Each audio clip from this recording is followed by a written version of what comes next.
Hello, this is me, Bragi. Let's just lower the camera. I'm just testing a live stream, not done one of these for a while. Just bear with me. I'm trying to drink tea and operate a camera at the same time. Very British.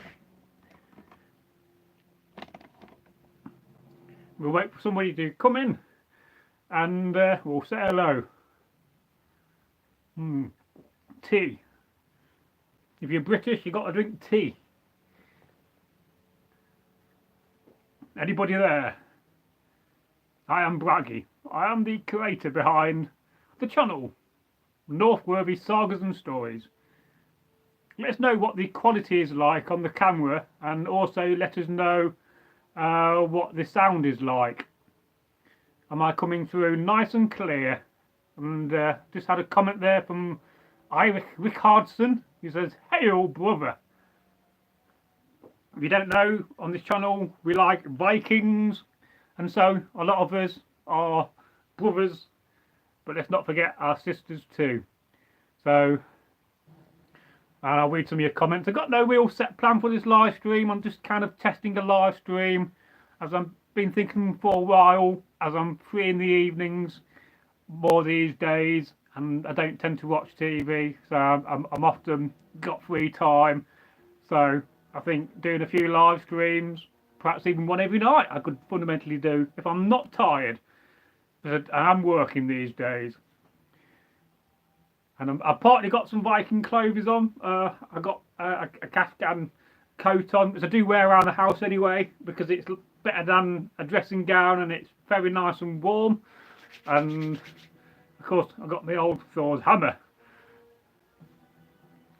So we'll look at your comments, because it's been a while since I've done a live stream. So we've got Richard Alejandro says, "Hello Viking brothers." So hello. So hope I've not butchered your name there.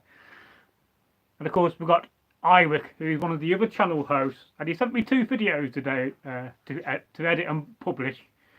I find that if you edit on TikTok or you go and edit on CapCut, some days the sound can be a bit too loud, so you've got to run it at least for an editor once to reduce the sound level, because the last thing I want to do is to deafen people. And no doubt on the channel we've got videos which I've not edited and are very loud, especially from TikTok. And what are you drinking tonight? I'm drinking good tea out of my Civil War mug. I bought this mug in 2001 in Gettysburg. It's got a picture of Joshua Lawrence Chamberlain charging down a little round top, infamous from the 20th Maine. If you ever seen the movie Gettysburg, then you know what I'm on about. And I think on this tonight's live stream, I couldn't speak then. I think we're going to talk about the channel and what we've been up to. And I think at some point when we've got a bigger audience watching, we'll talk about Egil and, you know, the passing of Egil Thorson, who's known in real life as Simon Carter. That was his real name. I'm sure he won't mind me telling you that. Now he's up there in Valhalla, or perhaps he's over there in Valhalla. I don't know. His Valhalla above us. I think probably so. But no doubt you'll be having a good time tonight and feasting with the gods and having a good seat at the table. So what you been up to? What have I been up to? I've been working today. I've done 2 jobs today. So I'm not going to tell you where I work. I'm keeping that secret. But because my circumstances have changed since my dad passed away in July, so I've had to find some work just so that I can pay the bills and give me some money coming in, because making money on YouTube is extremely difficult. You have to have a lot of views to make money on YouTube, which is one of the reasons why I've been changing the format a little bit and adding different sort of videos. I'm just trying to publish some more mainstream content as well as what we also do, but we're never going to leave the Viking stuff. That will always be there in the background. And I hope the lighting's okay in here. I've got a kind of a dark shadow there. I just got one light shining down, so you're going to see half my face lit up and half of it not. But that's not too bad, as I've got an itchy nose. And I don't know how long I'm going to go live stream for. I mean, I'm up for doing a couple of hours at least. I've got a beer over there to drink, so I've not opened it yet. It's a can of Boddington's. It's a beer from Manchester. It's very famous for having a motive of a bee, and it is a very nice creamy ale. Oh yes, I do like a beer now and again. And I thought the other day, I thought, oh, I'll buy 4 cans of Boddington's, treat myself. And I've only got 1 left now, so I'm saving it for this live stream. As you can see, I've got a Viking sword. Now, I'm not in the normal room I would live stream in. I'm not in the studio. This is actually my bedroom. This is where actually when we first started doing live streams, where we had live streams, and in those days behind me was a very old 1970s or 80s sliding cupboard, and I used to hang the material down in front of that. So me and Eggle used to do live streams in here, but then I decided to convert the big bedroom, which is that way, which is like a big granny flat, and make that into a studio. And at the moment it's not set up as a studio, and I'm going to set that up at some point in the future. If you've got any comments, or you've got any ideas what I can chat about, like I said, it's just a live stream test. I've got no real subject. I think in the future when I plan to do the live streams, I'll let you know in advance through the community posts, and then what I'll do, I'll create a poll and you can decide what I'm going to talk about. And a few ideas what I'd like to do on live streams is possibly I might read you some of the sagas over a number of live streams. I think reading you Eggle's saga over, let's say, a week would be quite interesting, even though I'm going to probably butcher some of the Viking names because they are very hard to pronounce if you do not know, are not familiar with reading Viking names. I mean, we all get it wrong. Some names are dead easy to understand and pronounce, but other names are just not so easy. So we've got 1 person watching and 1 person liking, so don't forget to like the video and the live stream. I think the most important thing about the channel is that at the moment you share the content and you give us a like. The more likes we get, the better. And of course, if you've got a few spare moments, leave us a comment. And I'm gradually going through all the comments I've not replied to over the last few months and trying to reply to the ones I've not replied to.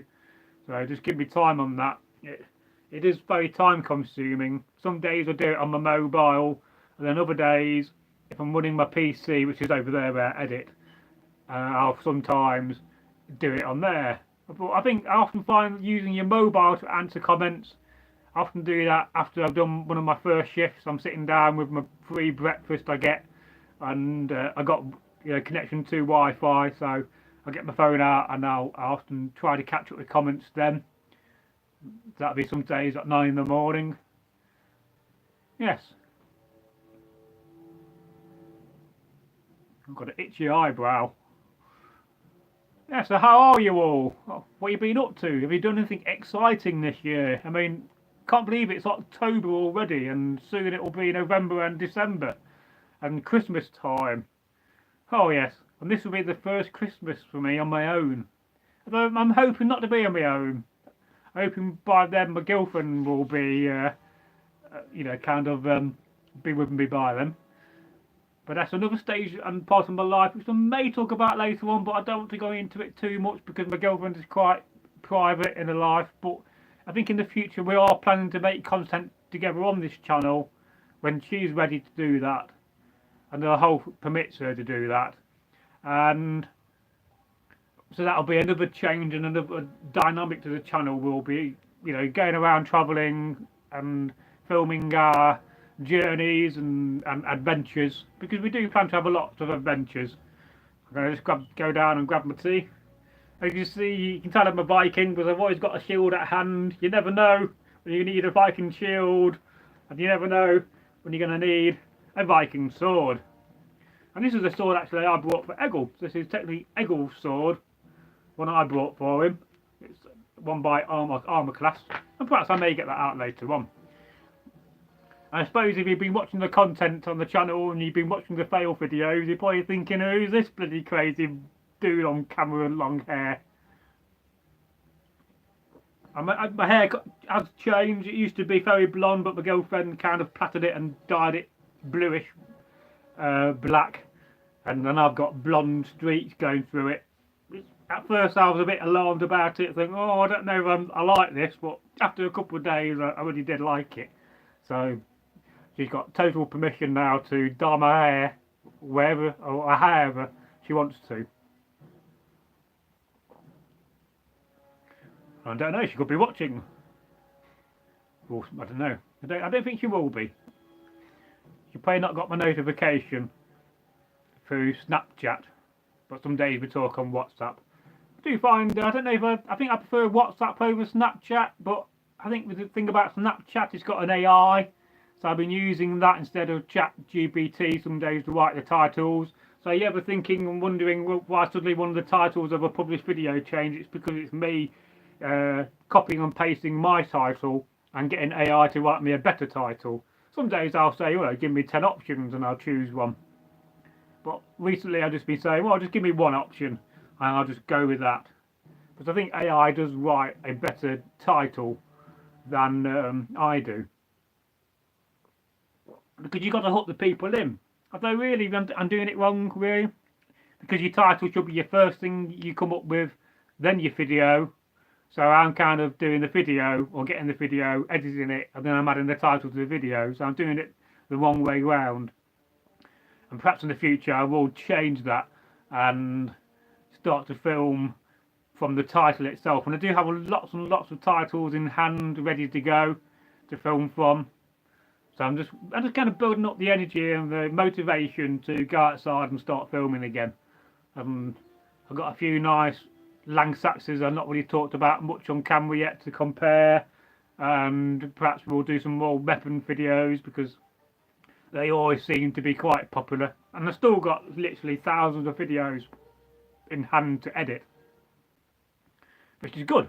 But at the same time it can be a bit overwhelming when you go into your your folder where I got all my videos stored, and there's literally 2,000 videos in my shorts folder, and a lot of them don't have names, so a lot of them will just be like a number you get from your mobile or your camera. So I've got to watch the video and then determine what the video is about and give it a title or a description.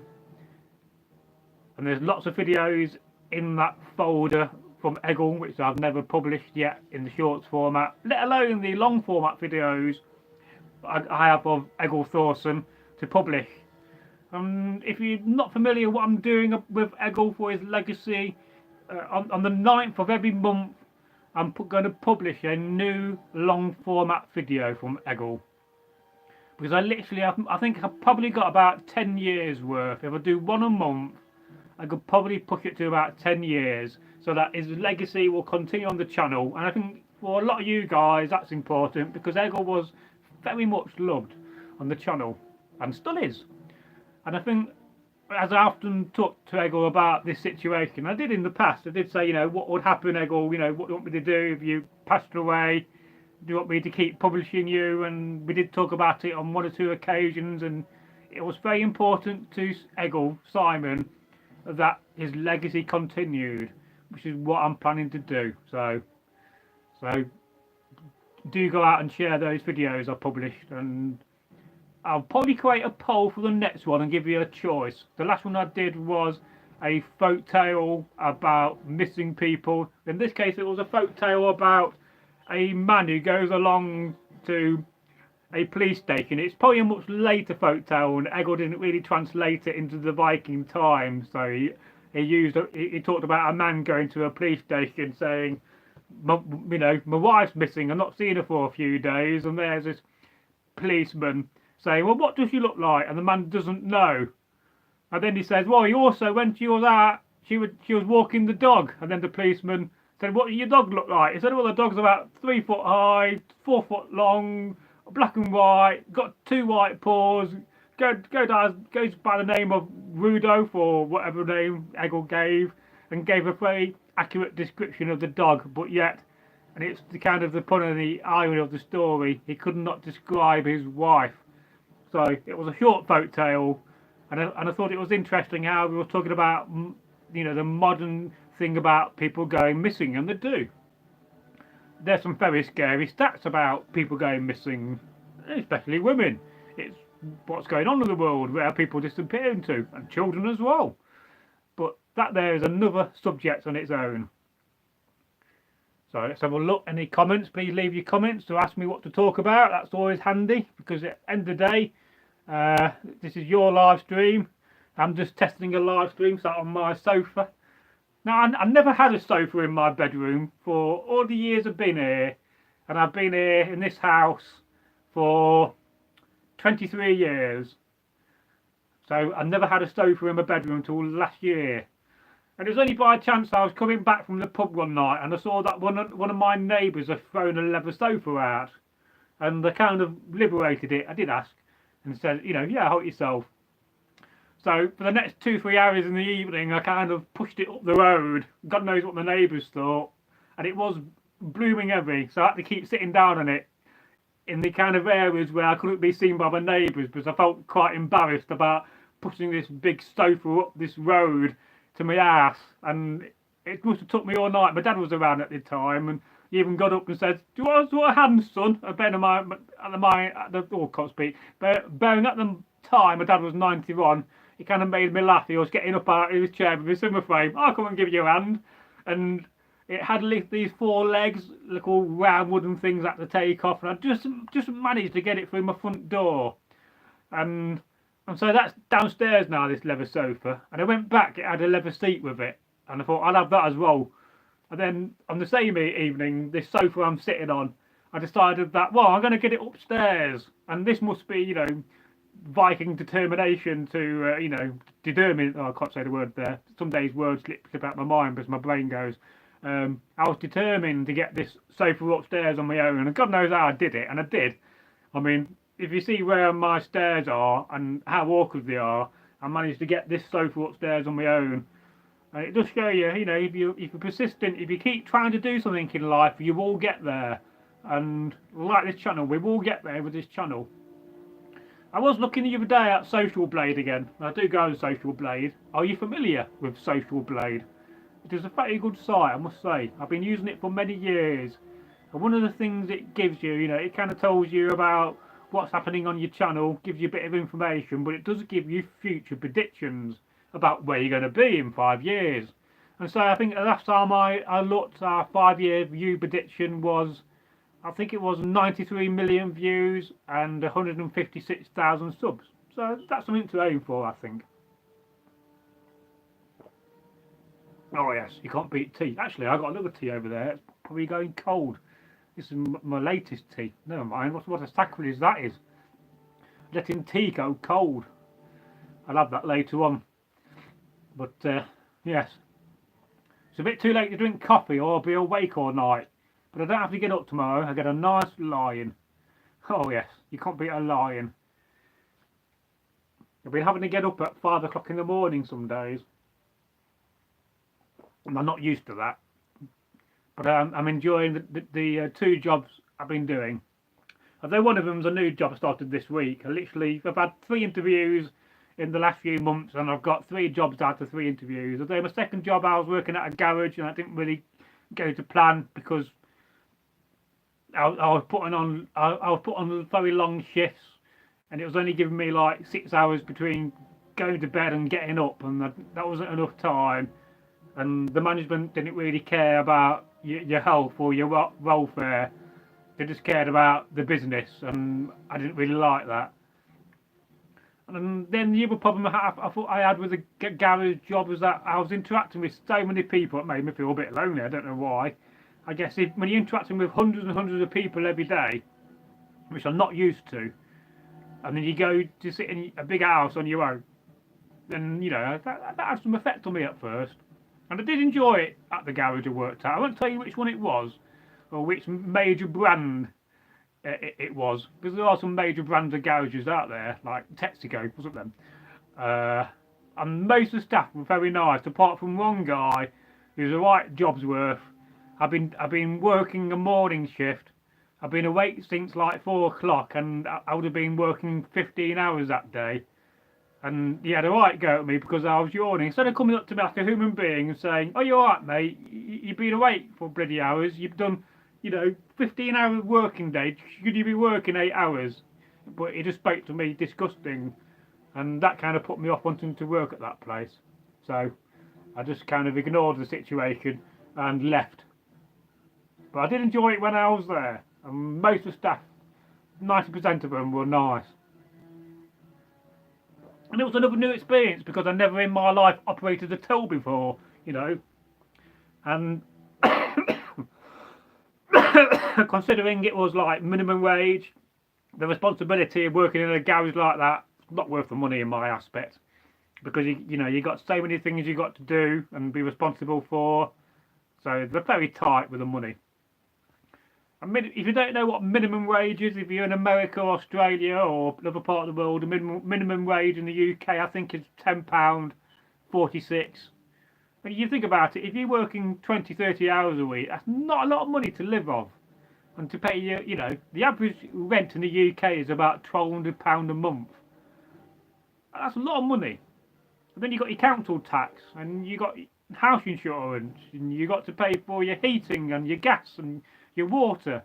So God knows how some people in this country are, you know, making ends meet. I mean, I'm struggling myself. I mean, I've even got to the point at some point in the past where I was recommended to go to food banks. Luckily, I've not had to do that, and I don't want to go to a food bank.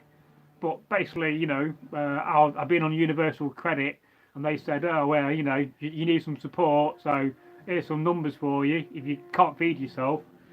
And if I'm struggling, then there's going to be people out there struggling even more than me. And it kind of shows you how bad society is when people work hard for a living, but yet they can't make ends meet. I mean, how would a Viking and an Anglo-Saxon see it in those days? I mean, would it be similar? Well, let's go back. You know, there you are. There's old Eirik living in a longhouse. Well, perhaps, you know, is he renting? Does he own the property? Because people probably did rent in those days. There's always going to be people that own property and own land. And let's face it, if you're, you know, Earl or, you know, a Huscarl or some kind of a rank where you got land and you got money, you're going to have lots of properties. So you can't live in all of them. You can only live in one property at a time, one farmstead or one longhouse. And so, you know, you probably rent out some of your properties to people that would farm, and they would pay you silver coin. But would those people, you know, who are renting still struggle? Well, I imagine some of them would be. Some of them would be on the poverty line. But at least in those days, you could probably manage your food better because, you know, you could go out hunting and there was more deer and animals to hunt and more freedom to do that. You can't exactly go out these days and go and hunt a deer. Or can you? I don't know. Yeah, it'd be nice. You can't exactly go out and butcher somebody else's cow because that would be theft. But if you got land and you renting land, at least you could grow crops. And, you know, if you were a good farmer in those days, then you would have done all right. And of course, if you had too much crops and you managed to be successful, then you could at least take it to the market or flog it to somebody else and get some silver coin out of it. So, you know, people have been struggling for a long time, but more so today. And we shouldn't be struggling in this day and age in the modern world.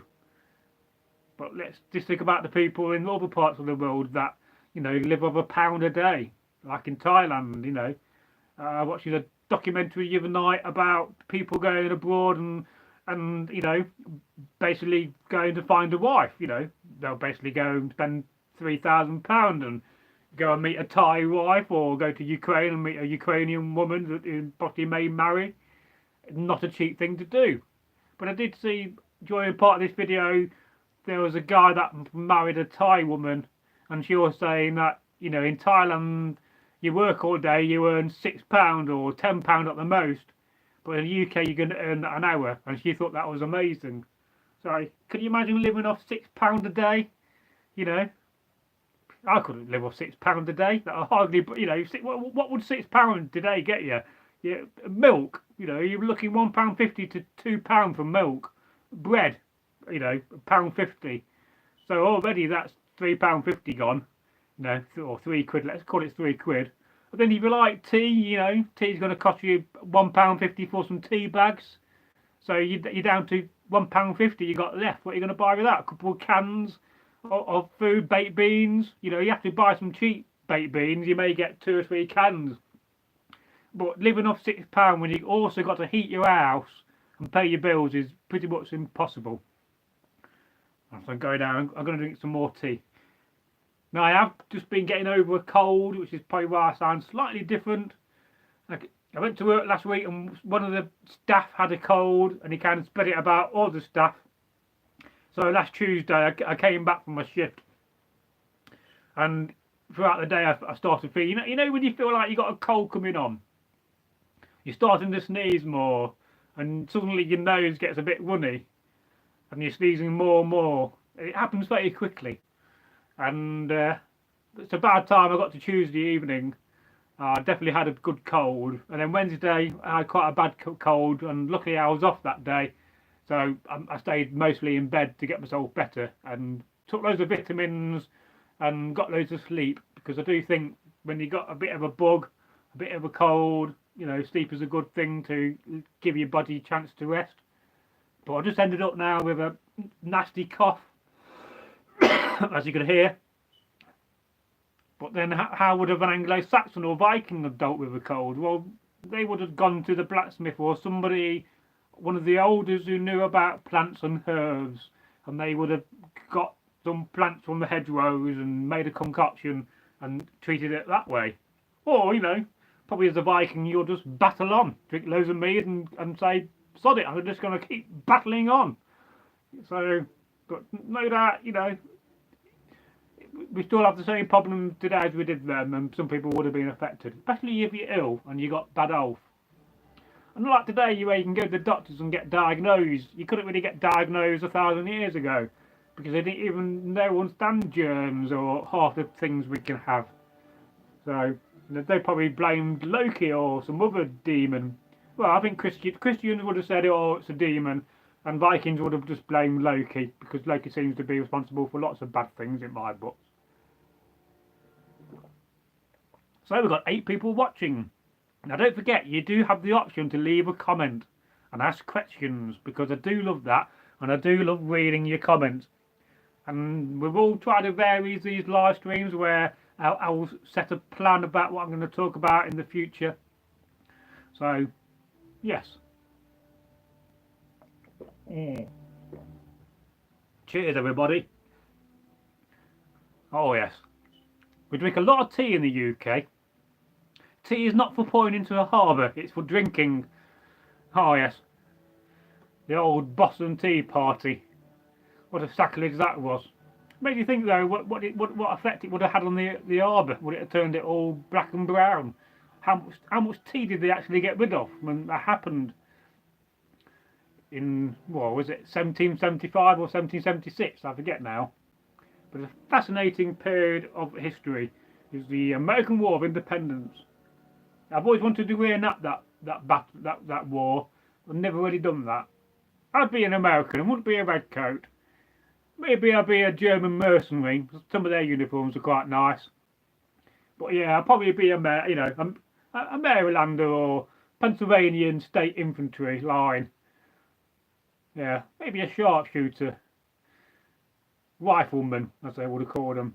But it's a fascinating era. I do have a lot of war game figures. And I do have a lot of that. One of my specialties was concentrating on the American Civil War, as well as Vikings, of course. And maybe in the future we may incorporate that on the channel.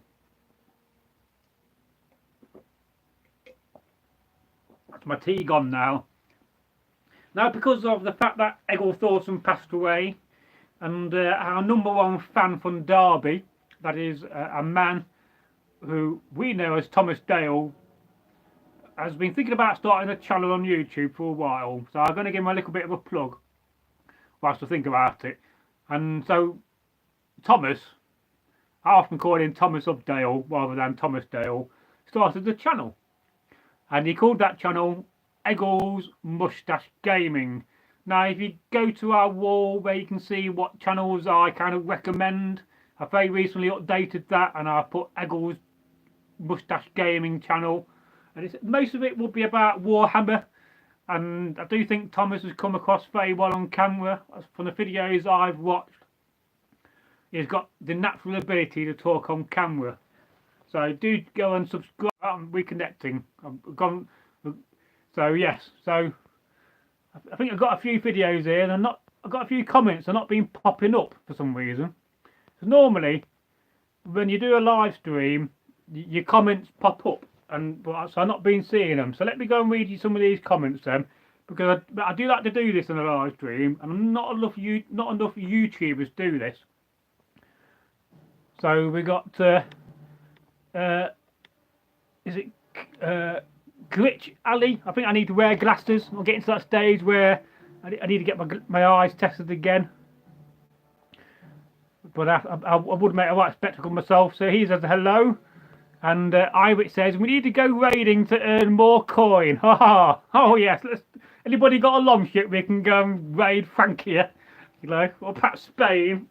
Or we'll go down into the Mediterranean. Take some deck chairs with us.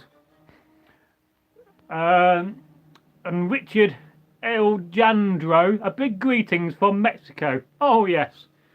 And I think you're part of the group which I've been invited to, a group on Facebook, and I've been seeing some of your pictures. If I'm correct, I may not be, but it's nice to see that we've got Viking reenactors in Mexico.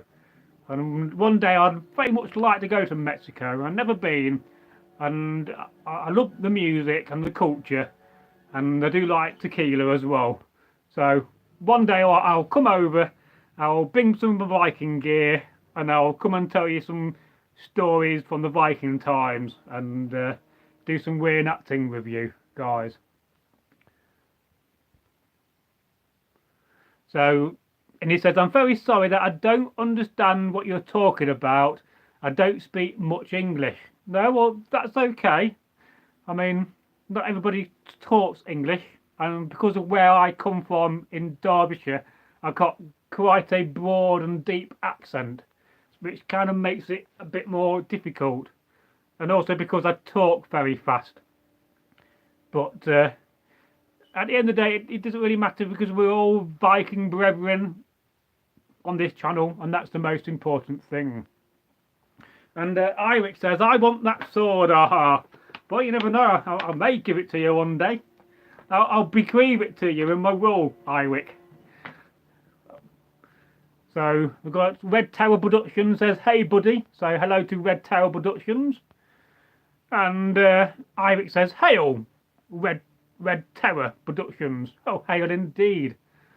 And Red Tower says, you should put on your Coppergate helmet and then say, was hail. Yes, well, I could do that for you. This is my Coppergate helmet, the one I bought from Turkey, and it's like a really good copy. That's a museum copy, so it's bang on accurate, apart from it doesn't have the saw blade mark which the original had. So, and then inside it's got a felt hat. That's felt, it's about 10mm thick, half inch, rather than having another method of having it on. I think you look better when you're wearing a Coppergate helmet, or any sort of helmet with a beard. And it's a pity it doesn't have riveted chainmail. So, Rashael, good health to all those that watch. And it's got a very long nose piece as well, I must say. But, not Viking, it's Northumbrian Anglo-Saxon. And it's the old style. So, yes, it does look nice. And we do have quite a few videos on this helmet itself. There's a side view. So I don't have many lights on in my room, so it's a bit dark, but you get the gist of it. And then just over here is one of my latest helmets I brought, and I quite like this one, although you do need to wear a Viking hat with it.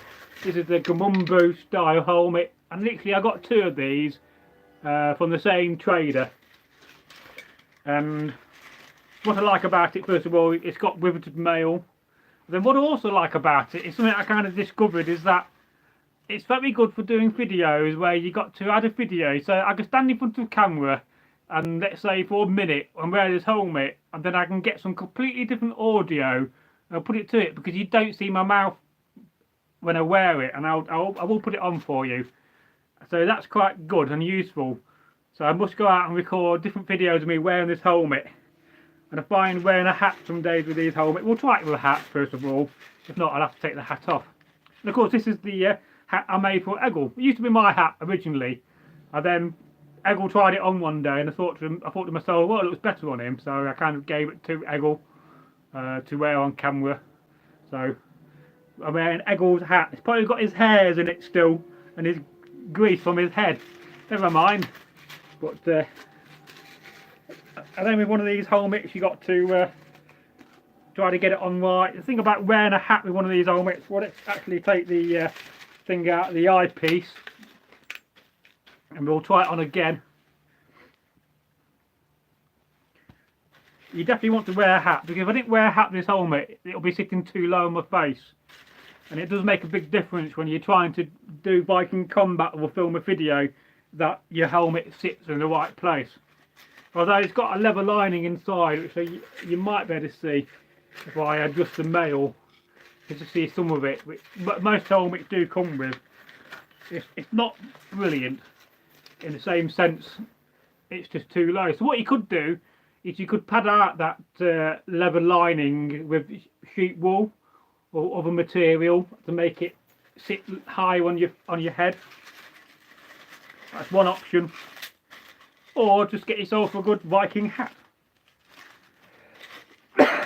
We'll try again.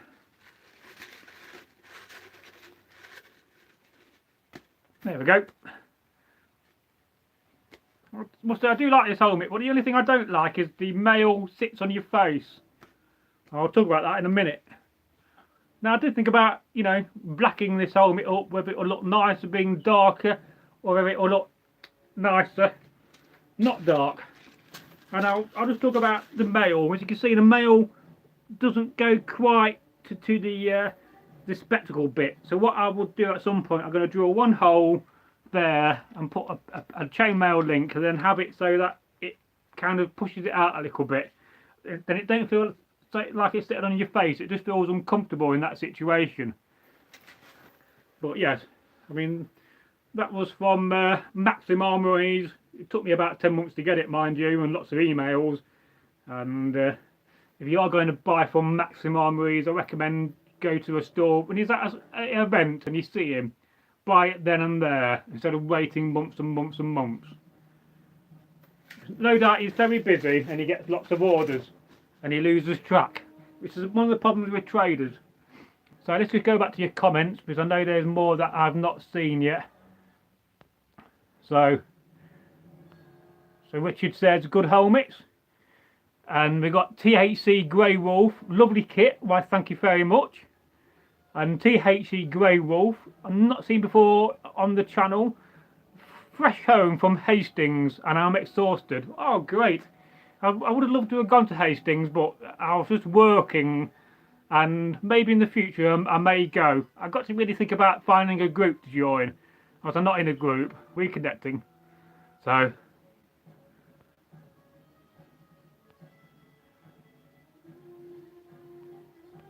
Yeah, but if anybody can recommend any groups to join, I'll keep thinking about joining one. So I think Martin Brown has donated £10, I think. If you have, that's wonderful. Thank you very much. We do have super chats and super donations. It does help, and any money I do make on the channel goes back on the channel. This is one of the reasons why I'm trying to go viral with some of these silly fail videos. Because I kind of figured to myself that, you know, I could keep publishing Viking content for the next 10 years and never really go viral. And it's quite funny that the most viewed video now is one I did a couple of weeks ago, which is a bit of a scene from Grand Theft Auto 4 with the add-on for the UK police, and they basically got some funny text saying King Harold trying to escape the Anglo-Saxons, and that's got like 19,000 views nearly. Our most viewed video. So I'm just looking at your comments. So we've got the Belfast Viking. Martin Brown says good evening. So hello to Martin. And if Martin ever wants to send any videos for the channel, you're more than welcome to be a channel host on Northworthy, and you could be our Northern Ireland representative, and we'll put you on the channel. I'm more than happy to do that. In fact, I did say it in one of my walk and talk videos, but I never got round to editing some of my walk and talk videos. There's quite a few of them I never really got round to at the beginning of the year. And of course, months have passed since then, and lots of things have happened in my life. So, there's something to talk about in the future.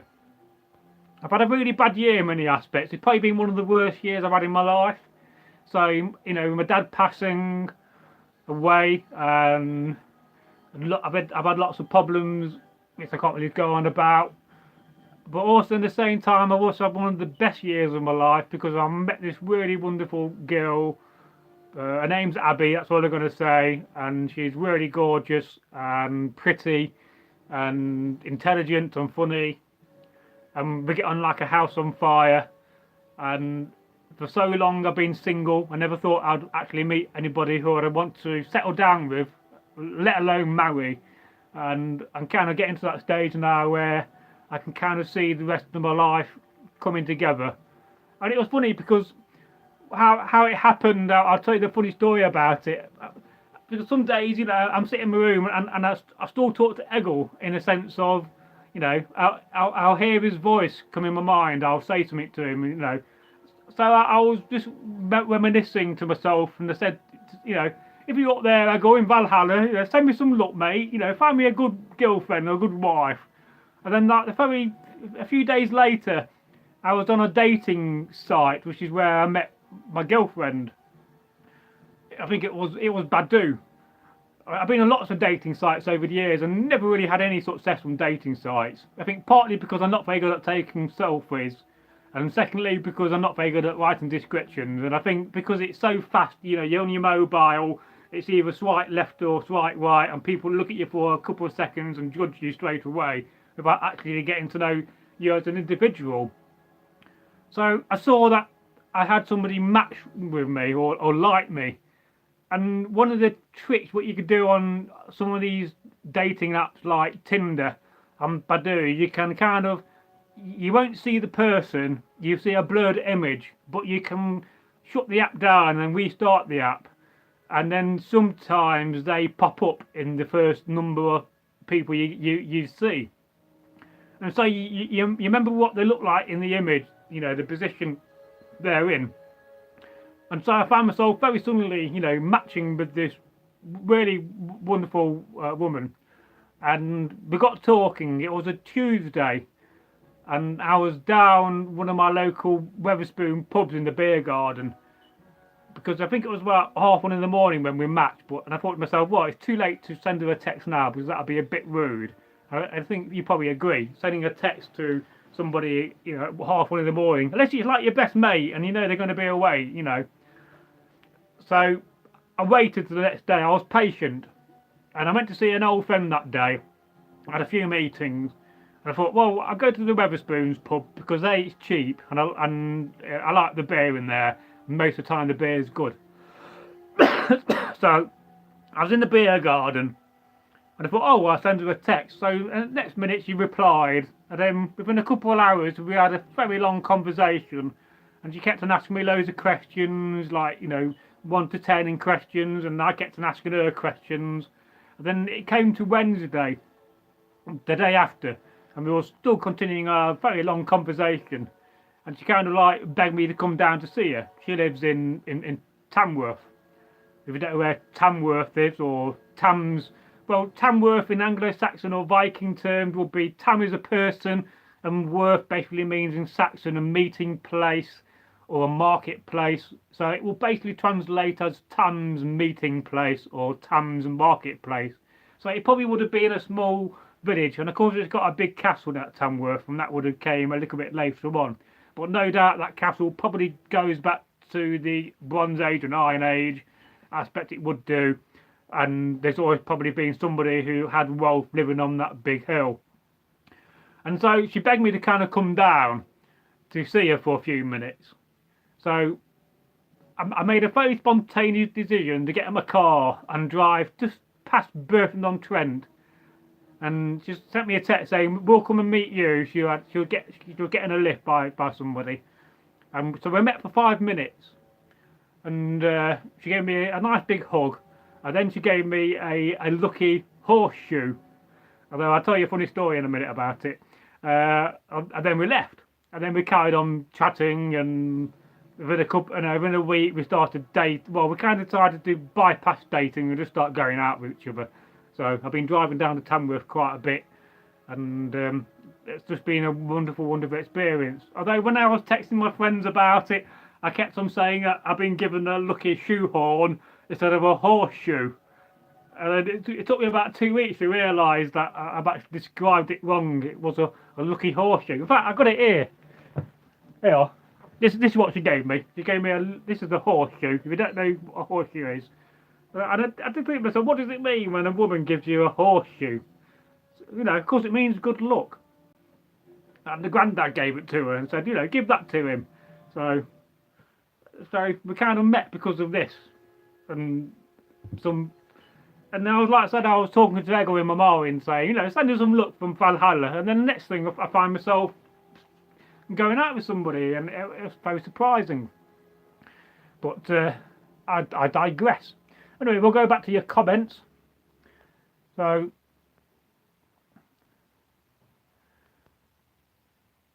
just give me a minute. So Iric says, hail Martin. So hail Martin indeed. And if you don't know who Martin from Belfast is, he's one of our long-term fans, and he's a Viking reenactor from Northern Ireland, Belfast, a place where I want to go in the future. And Martin says, you're as bad as me. Helmets in the bedroom. Oh, they've got to belong somewhere, haven't they?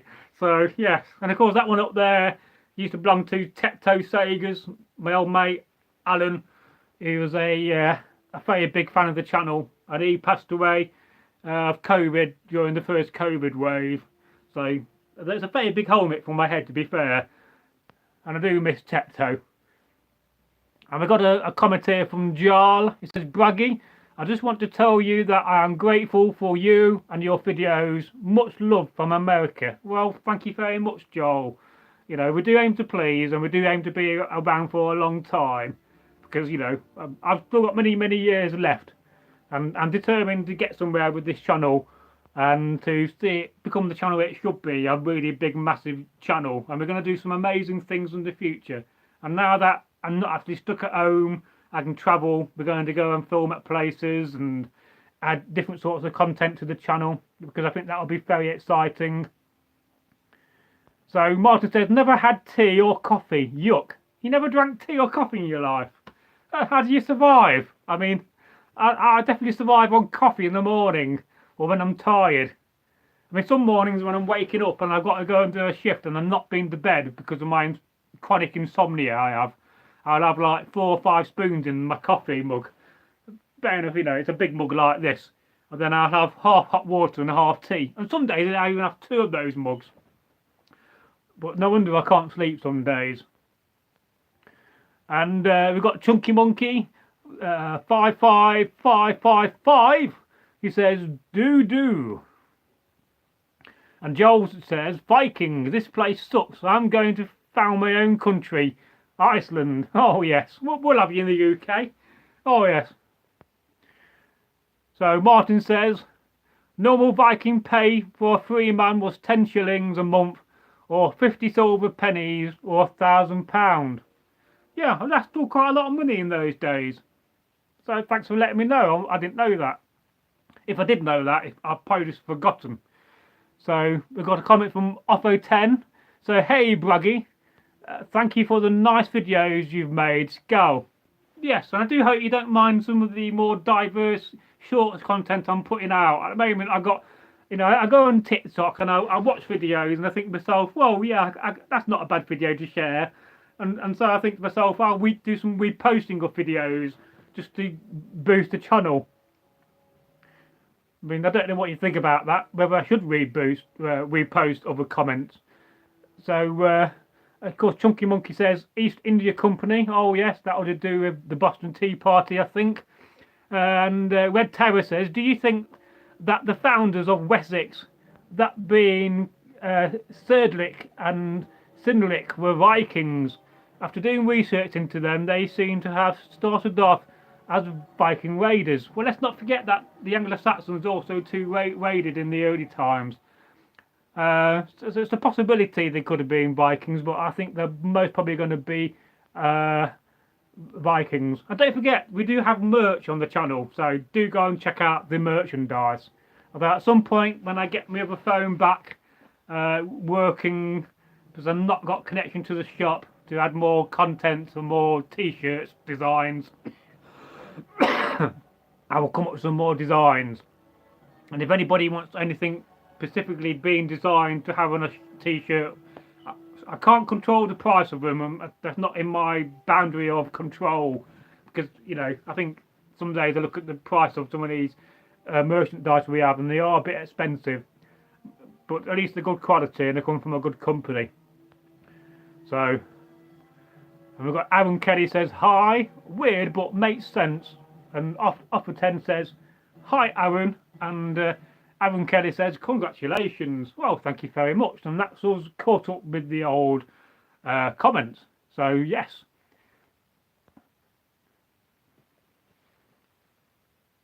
Yeah. I'm thinking about opening my beer in a minute.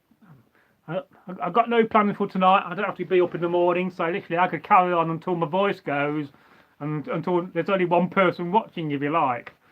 And if you, like I said, if you've got any ideas about future live streams, I will try to organise them and have specific subjects we can talk about. But some days it's just nice to pop on a live stream and just have a random chat. And I'm probably not used to chatting this much in real life because I'm on my own quite a lot of the time. And, you know, although I do socialise and talk to my work colleagues, you know, it's not like this where I'm sitting in front of them for hours and hours just talking to them.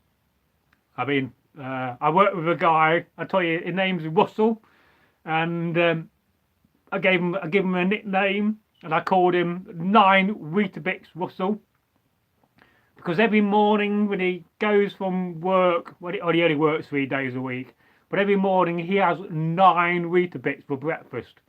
I mean, I keep saying to him, you must have a massive bowl to have 9 Weetabix. And the reason why he has 9 Weetabix is when he buys a packet, it's got 38 Weetabix in. If you don't know what a Weetabix is, it's like a cereal. It's a bit like eating cardboard in my mind. But he has a 9 every day. And he's as thin as a rake. And the way he puts it all, well, it does make me laugh. And then it's just got this one saying where he goes around saying, I don't understand people, when it's too hot, can't sleep. And he says that all the time. So, but I don't think he'll be watching, but I don't really share the channel with too many people I work with, because people start realising I'm on YouTube and they start asking questions, what do you do? What's your channel about? Although some days I do. I mean, I was talking to a teacher the other day in the pub when I was having a beer, and he was a history teacher, so I told him about it, and he said, well, would you fancy coming in as the Viking and talking to your children? You know, so, well, yeah, if you pay me a good whack of money. But they always want you to do it for free, and you don't get much for free these days. What can you get for free? Anybody got an idea? What can you get for free these days? Well, I suppose you can go in your local park and get free wood. I mean, I don't think the council would complain about taking wood from your park if it's dead wood. But I don't mean go and be a big Viking axe, you know, like this one here, and go and chop a tree down. It's not a bad axe. I don't think you'll see the design on it if I maybe wave it about a bit. Of course, this is the Dane axe I bought for Eggle. One day, because I've still got the box this Dane axe came in. It's a short one, but it's not too short. You can't cut your hand on it. Maybe the corners are a bit sharp. I don't know whether I thought about blunting it even more, make it more of a combat axe, but it's a bit top heavy, and it's definitely made out of stainless steel. But I do have the original box, so I think at some point I will put it in that original box, and I will make a video about who made this axe, just in case anybody wants to go out there and buy one. So I've got to just check my old battery settings, because I'm already on 40%. Not thought about that. So there you go, a good old Dane axe. I literally do have a lot of weapons in my room. I think every bedroom needs some Viking weapons. I'm just going to try to get my camera charging up. Hang on, bear with me. It means you're going to see me a bit closer to the camera. Don't get scared. So I got a battery pack. This is a good one by Anchor. I do recommend Anchor battery packs. If you're going to buy a battery pack, buy a well-known brand, not one of those cheap ones you see with no branding. But it's not charging. I don't know if I've got a cable in here. I'll have to think.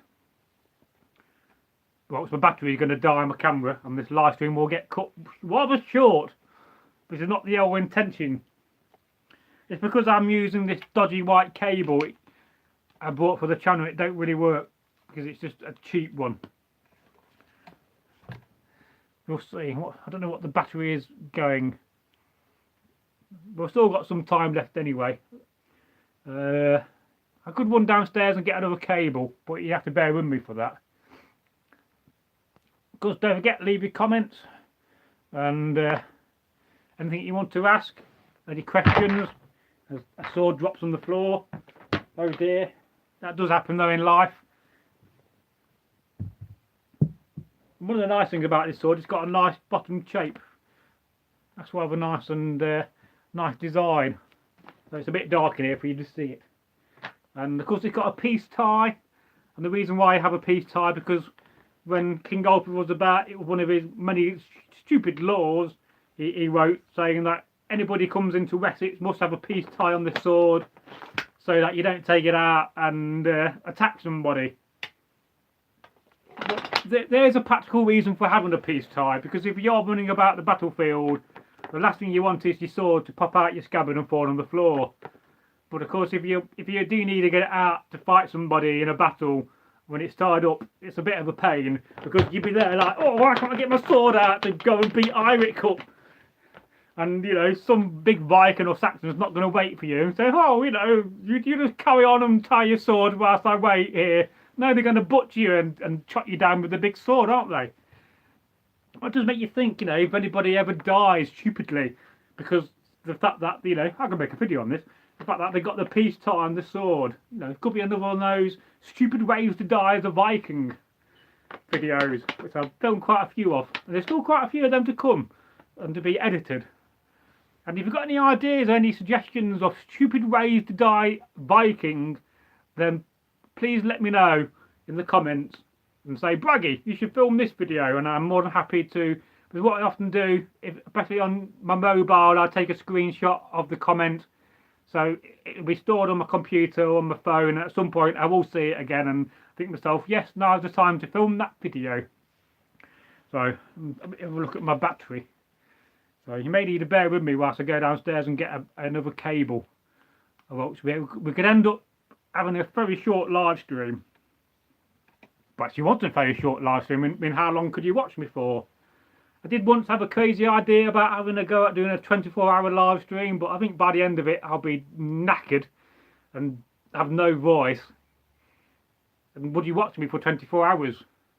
But people do, you know, I go on TikTok and I see people live streaming them cooking food or sleeping and doing all manner of daft things. Yes, I'm just looking around to see if I can see a cable. Oh, wait a minute, I got one over here, hang on. Ah, yes, I'm back again. Let me connect this cable. Luckily I got another one. My brain was working. I remembered I got one on my PC. And hopefully this will work, this cable. That other cable is rubbish. It don't work. Ah, there, that's working now because the lights are connected. So we're going to have much longer time on the live stream. Enough time for me to crack open my beer and have a beer on the live stream. So I quite enjoyed those ones I did. I did a number of live streams a couple of years ago. There was late night where I'll start like at 10 o'clock or 9:30, and I'll have a couple of pints of beer, even 3, and then just talk random rubbish for about 4 or 5 hours. I think the longest one I did was 5 hours and 45 minutes, which is I think the record of the channel, because I was trying to figure out how to live stream and keep the live stream going. So we are charging the mobile. That means that I'm going to be around here for a while, and I'm going to go and grab my beer, so just hang on a minute, I'm not going far. I am coming back. I've got my old beer glass. This is a modern one. Nothing to do with Vikings. It's Spitfire Kentish Ale, and I know a Viking who's very recently gone to Kent. So I hope that little Viking friend of mine has had some nice Kentish ale. And I got my beer. So that is a can of Boddingtons. You might just see, look, you can see the bee motif. I don't know why Boddingtons have the bee motif. What's all that about? Because Manchester's not exactly famous for honey, is it? And I'm just going to have a little bit of lemonade in there. Because I do like a bit of lemonade with my beer. It's just lemonade. I think hopefully it's not diet lemonade. Ugh, can't stand artificial sugars. Now some people say you should always tap your bottom of your can when you open a can of beer. I don't always think that works, but who knows? It's not gone everywhere. Oh yes, I do love a good beer. Actually, it's been I had some beer at the weekend, and I've got some cider left from last year. I got to drink soon. And I've started reviewing beers on the channel. I've not edited any yet. But whenever I go into Wetherspoons, I always try a different beer. And so I had this very clever idea about reviewing the beers and the food from Wetherspoons. So what do you think about that? It's going to be in the shorts format. So it won't be long, it'll be 30 seconds to a minute. But they have that many different beers in there. I thought that would make for interesting content. And I'm wearing some Viking hat silver as well. Always wear a couple of silver bracelets. I have them on most of the time. Apart from when I go to bed. I take them off when I go to bed. I'm generally my Thor's hammer. Unless I'm wearing this one. I wear that one in bed. But I don't always like wearing a necklace in bed. So I often just hang them up. And I've also got Eggles belt system here.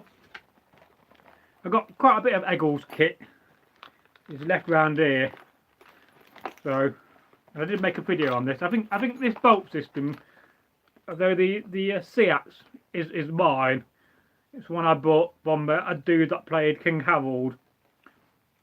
He had one eye, and that's Eggles' old sharp Seax. And then Eggles' Seax got buried with his ashes. So I had his best mate Rob asked me, you know, can you dig out Eggles' Seax, because he didn't have a funeral. I didn't go to, and I think let's talk about Eggle and his passing. So I last saw Eggle, it would have been around about the 25th of March this year. I was in Derby and I was coming back from a meeting, and I thought, oh, I'll knock at his door, because I've not really heard much from him for a while. So I thought, oh, I'll see if he's okay. So I knocked on the door. And, you know, well, it's actually got a little bell. I rung the bell and I said, hello, it's me. You know, and he said, oh, come up. He always invites you in. And I sat down in this little flat amongst the dust, and we had a good long chat. And he was telling me about he had a bad foot. He said, oh, my foot's been playing up. And I said, well, what's the matter with it? He said, well, I've had a bit of an infection in my foot. So I didn't think much of it. I said, well, you know, go to your doctor. You must go to your doctor, Eggle, and get it sorted, mate. He said, yeah, I am doing, you know. I've been to the doctor about it, and I've been on antibiotics, and, you know, it's on the mend, and hopefully in a few weeks or a couple of months, I'll be up and running again, and we'll start filming. I thought, oh, great. And then, you know, some time went past, and it must have been probably in June. I heard that he was in hospital. So, and I kept on texting Eggle, are you okay? Are you getting better? But I wasn't getting replies back. And I thought, well, you know, what's going on? Then later on, I found out that, you know, he had his infection on his foot. He lost some toes, first of all. So he had to have some toes amputated, because I think he had gangrene in his toes. And I think a lot of this came about because of the cost of living, because when I went around, his flat was very cold because he couldn't afford to have his heat on. And he's lost a lot of weight. I noticed this. I thought, you know, you lost a lot of weight, mate. And when we was filming back in 2022, I said that to him. You know, you lost weight. And I think it was Irik's mum was watching some of the videos, and he said he looks very, very gaunt. You know, I could see that he's lost a lot of weight, and simply because he couldn't afford to eat. And whenever he came round, I always sent him back with a big carrier bag full of food, and made sure he had some bread and cans of food, and always fed him when he was round here, because I thought that was important to do that, because a part of me could tell that, you know, he needed that bit, you know, a bit of extra help. I mean, I would have gone down to see him and help him, but I was stuck in my house all throughout 2022 and 21 with COVID and being a carer. Couldn't really get out very often. So he used to come to me and walk up, which kept him going. So July this year came, and he went back in hospital again because his foot got infected again. And I think he must have got sepsis, because the reason why he wasn't texting back was basically because he couldn't see his phone, because the infection had got to his eyes and basically turned him blind. And I did get one text, which I think probably his nephew would have wrote for him on his behalf, saying, you know, I'm good and gravy, broski. Because we also used to call each other broski. It'd be like, yo, broski. And the reason why we did that and we called each other broski was basically because we went through a stage when we were recording a lot of Ukrainian and Russian folk tales. And so, you know, Egg would always end the text going meow, then I go meowski, then he'll go woofski, and I go barkski, and then we'd have this long conversation of different animal noises ending with ski, you know, SKI. So that came about us calling each other broski, you know, in a kind of a term of endearment. And then suddenly I was at home on a Sunday, and I knew something was quite bad and up, and I had a feeling. Well, both me and I have been talking for a few months and saying there's something very wrong here. Something don't seem right about Eggle. And we both had that kind of a feeling that he was going to pass away. I don't know why we did, but we both did. I'm sure if he was watching will agree. And, you know, we both chat on WhatsApp most days and saying something wrong, you know, there's something not right here. We couldn't quite put our finger on it, but we knew that it was a bad situation. Then I had a phone call on a Sunday from his sister, and she basically let me know that he passed away that very morning. And that was on the 3rd of July this year. So I did make a community post about it, but that came out a few weeks later because of a complication. I got locked out of the channel, and so I wrote it and scheduled it for a few weeks later, aiming to go back the next day. But basically I got locked out of the channel the day after, on the 4th of July, and quite a few months I wasn't able to get back on the channel. And then I basically, because I had a problem with my old phone, I didn't know what to do. I kind of struggled with the idea, well, how do I get my channel back? And then one day, a few months later on, before I started reposting content again, I just came up with the idea, well, I'll just migrate my number to another phone. I don't know why I didn't think about that in the first place. So luckily I did that. I managed to get the channel back. Otherwise I wouldn't be here now if I still had that problem. Anyway, cheers, and cheers to Eggle. May rest well in Valhalla and drink fine beer and ale on mead and feast tonight. I do miss him.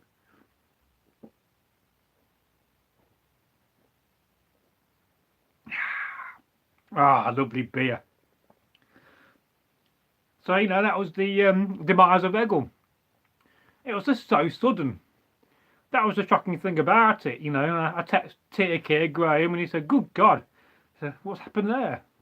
And it was, you know, everybody was upset about it. TK was upset, and both TK and Neil came to my dad's funeral. It was very good of them.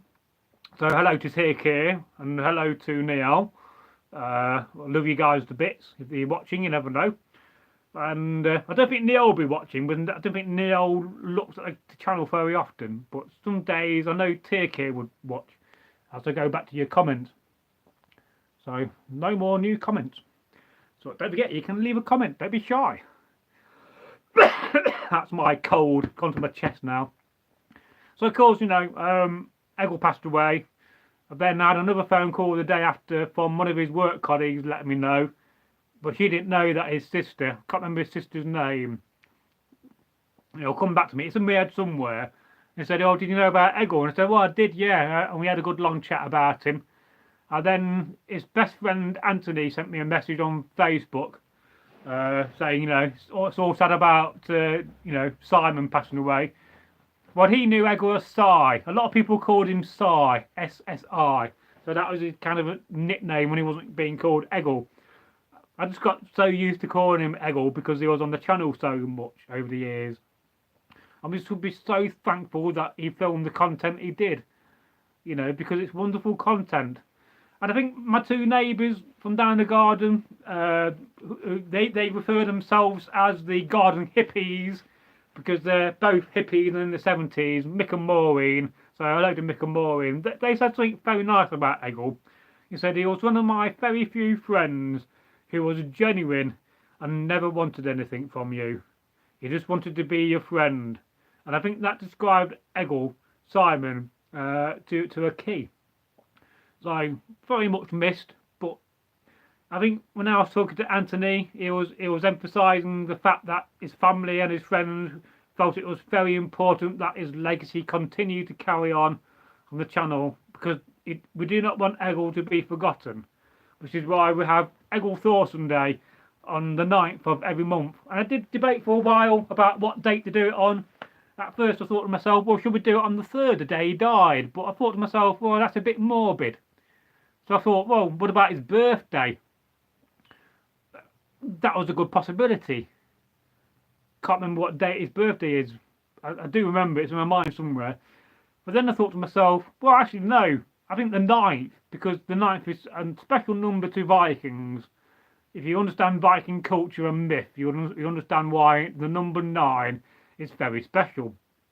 So I thought, and it was ironic, we started it on the 9th day of the 9th month. And then, so we now had 2 in, and next month in November will be the 3rd Eggle Thorson Day, a day where we'll remember Eggle. And I've got, quite a few videos in the short format of him in Derby. I'm not published yet, so he was wearing his very posh suit, because whenever he came out, he always wore posh clothes. He was always immaculate about the way he dressed. Because he loved that. He was such a character. And of course, I first met him back in 1999 when I joined the Derby Viking group.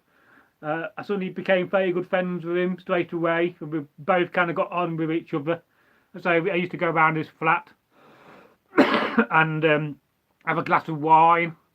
And I remember one time I was around there with Wavy Dave, Dave Wavy, his name is, and it was me and Simon. And I came along, I bought like 6 bottles of wine, and Dave came along, because I think Dave was staying with me for a little bit, and he bought like 6 bottles of wine. And then Simon in his little cupboard had 6 bottles of wine. And in that one night, between 3 of us, we drank 18 bottles of wine between 3 of us. And at the time I was going out with a Viking woman called Alison, and God knows how she got me home, because I was completely rat-arsed, that's pissed, drunk, by the time I drank all that wine with him. And I was literally drunk for about 3 or 4 days after that. It was Christmas time, so we were celebrating Christmas. But yeah, I think that's probably the worst hangover I ever had, honestly. So, yes. So, sad times. But of course, out of sad times come good times, and we won't forget good old Eggle, the legend that was. And if you're new to the channel and you wonder why we talk about him, it's because he played a big part. We first started the channel back in 2017. It was with Take, and Take must have filmed about 60 to 70 videos, but I think he burnt himself out, and then it got to kind of Christmas 2017, at the end of 2017, and he kind of said that, I've had enough of doing this channel for the time being, so he stopped. Then for quite a few months until like the springtime, I was annoyed, but I didn't know what to do. I thought to myself, well, do I delete the channel, or do I just stop the channel, or do I continue on my own? And then I was thinking, I thought, well, I'd invite Simon Eggle, and he jumped at the chance, and that is how Bragi and Eggle came about. And I'm so glad I asked him. And then, TK has come back a little bit as well and done some more content, and he's always welcome if he ever just sends me a text saying, I've got some content to film. Now, I've got to go back over a couple of years ago and rebrand the content we last filmed, because I need to change some of the titles. Because he was a bit annoyed with me because of some of the titles I chose, which may be a bit clickbaity, but I was just trying to get the videos to get bigger views. And some of the thumbnails he was a bit annoyed about, because I think it's about control. When if you're making content for somebody that runs the channel, you don't always have fundamental control about what comes out in the end. You don't exactly sit in front of the PC and watch me edit the videos. So I do have to rebrand some of TK's older stories from when we last filmed at some point. I keep meaning to do that and just make some new thumbnails and use some AI and create some better titles. So that's on my agenda to do. But as always, on a YouTube channel, there's so many things to do. Oh yes, I'm going to drink some more beer. I think I'll put some more lemonade. I do like a bit of lemonade in my beer. And the reason why I'm putting lemonade in it, it'll make it last longer. Plus I'm rather thirsty because I've had a busy day. And some days I forget to drink. Like I forget to take my medicine, because I'm on a couple of tablets now. You can tell you're getting old in life when the doctor puts you on tablets. I'm already on folic acid because I don't eat veg. So, and just lower my cholesterol. So I know I'm getting old when you're getting cholesterol. But hey ho, it's how life goes. We'll have a look at your comments. No more new comments. This is a shame, but that's okay. Perhaps I should get my mobile out. I could leave a comment myself. And I think at some point I may go back and film some more comment reading videos. Do you like them? Do you want me to film some more on me reading your comments? Because I imagine some people, when they get the comment read out, it makes their day. Oh, look at this, I love this channel, and he's read my comment out on a video. But also, it doesn't really give you control over the people that don't want the comment read out, which I don't always often think about. But just don't forget to like the video. We're currently on 8. Whoever likes it next, at the 9th like, is going to be very lucky. Oh yes, you're going to be waiting now to go and make sure you like the video. Oh, I want to be the 9th liker. But imagine it, you got 400 people watching, or 4,000. Will we ever have that on the channel? I don't know.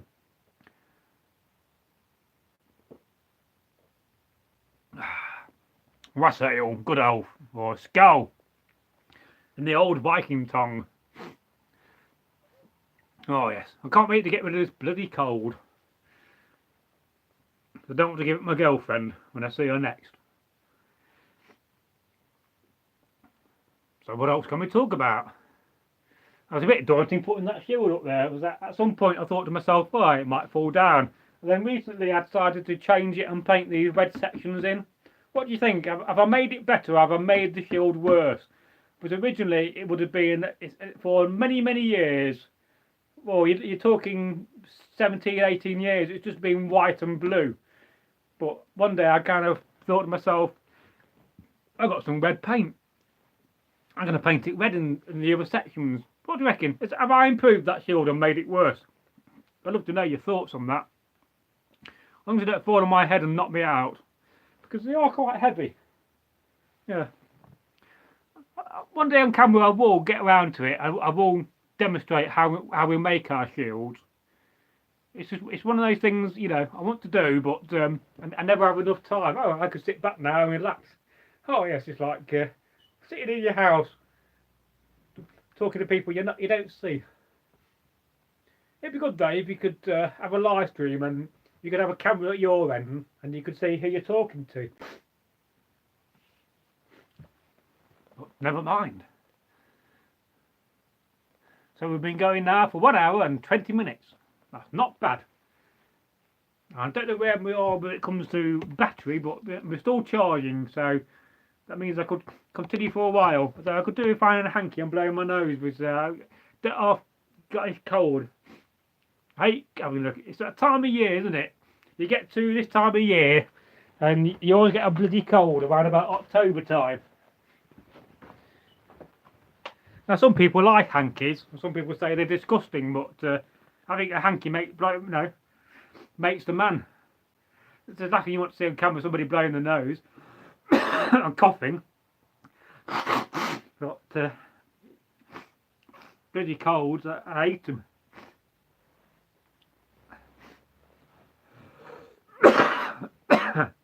Perhaps I should get some whiskey and have a nice hot toddy. Oh, that's probably the worst thing you want to see on camera, somebody blowing the nose. But, well, this is what happens when you got a cold. And you get all bunged up then. Ugh. But, oh yes. What does that button do? Oh, right. That don't do anything. I could flip the camera around, but all you're going to see is the video on my bed. I suppose you don't want to be seeing that.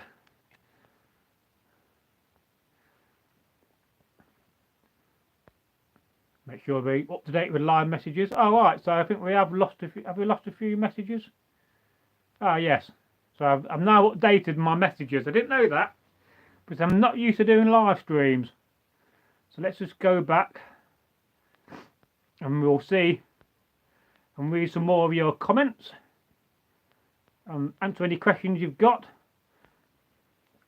So yeah, so Martin says iron brew, hot chocolate or water is what he drinks. Well, yeah, well, water's good for you. I don't mind a bit of iron brew. It makes you think, what would iron brew be like if it was warmed up in a microwave or on a stove? Because I like Dr. Peppers, but I like to put it in my microwave on a cold day and heat it up and have it warm. I must say, that's very nice. So, and then we've got a comment here from Rob Napier. That's Eggle's best friend and blood brother. He says, what is life without caffeine? Well, caffeine is so essential. I mean, I wouldn't survive without caffeine. I really wouldn't. You know, I'd be knackered all the time. And Rob says, anyway, hey up, Bragi, how you doing? I'm doing all right, mate. I'm battling on despite this cold. And if you're still watching, I kind of got rid of one of my jobs I didn't like, and this week I had a job I applied for some jobs on Sunday, and I had an interview on Monday, and immediately gave me the job. So I started a new job this week. So it's just going to help, you know, to pay the bills and get the beer money in when I need it. And you know, you can't just sit around and do nothing in life. And of course, because of my situation's changed, where, you know, previously I was living with my dad and he paid for all the bills, and now I got to pay for my own bills. And so at my age of life, I'm having to pay council tax for the first time. So iron brew full of caffeine, laughed out loud. Oh, right. I'll have to get some iron brew. So we've got Soylent Roy. Didn't the Anglo-Saxon pagans worship some of the same gods before they converted to Christianity? Well, yes. I mean, in Anglo-Saxon terms, they worshipped Odin, but they called him Woden. And they also worshipped Thor, but they called him Thunar. And of course, there was other gods. And then a lot of the Anglo-Saxon gods we don't know about because we've just lost them in time, and we don't have that evidence. So Weetabix with butter and jam. Yummy. What, in a sandwich? Now I do know you can get Weetabix and use it as breadcrumbs on your chicken instead of having breadcrumbs, which is quite nice. And I have tried that.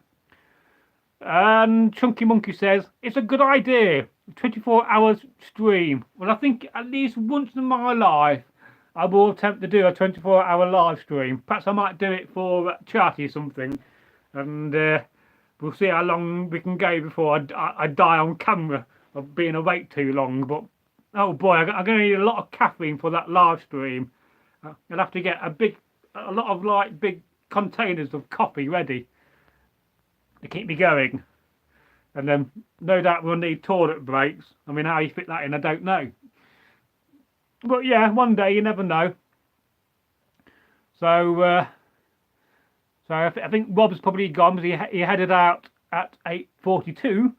We've got a comment here from Aaron Kelly. I need to get going, but good luck with the stream, Bragi. Well, that's okay. Nice to see you.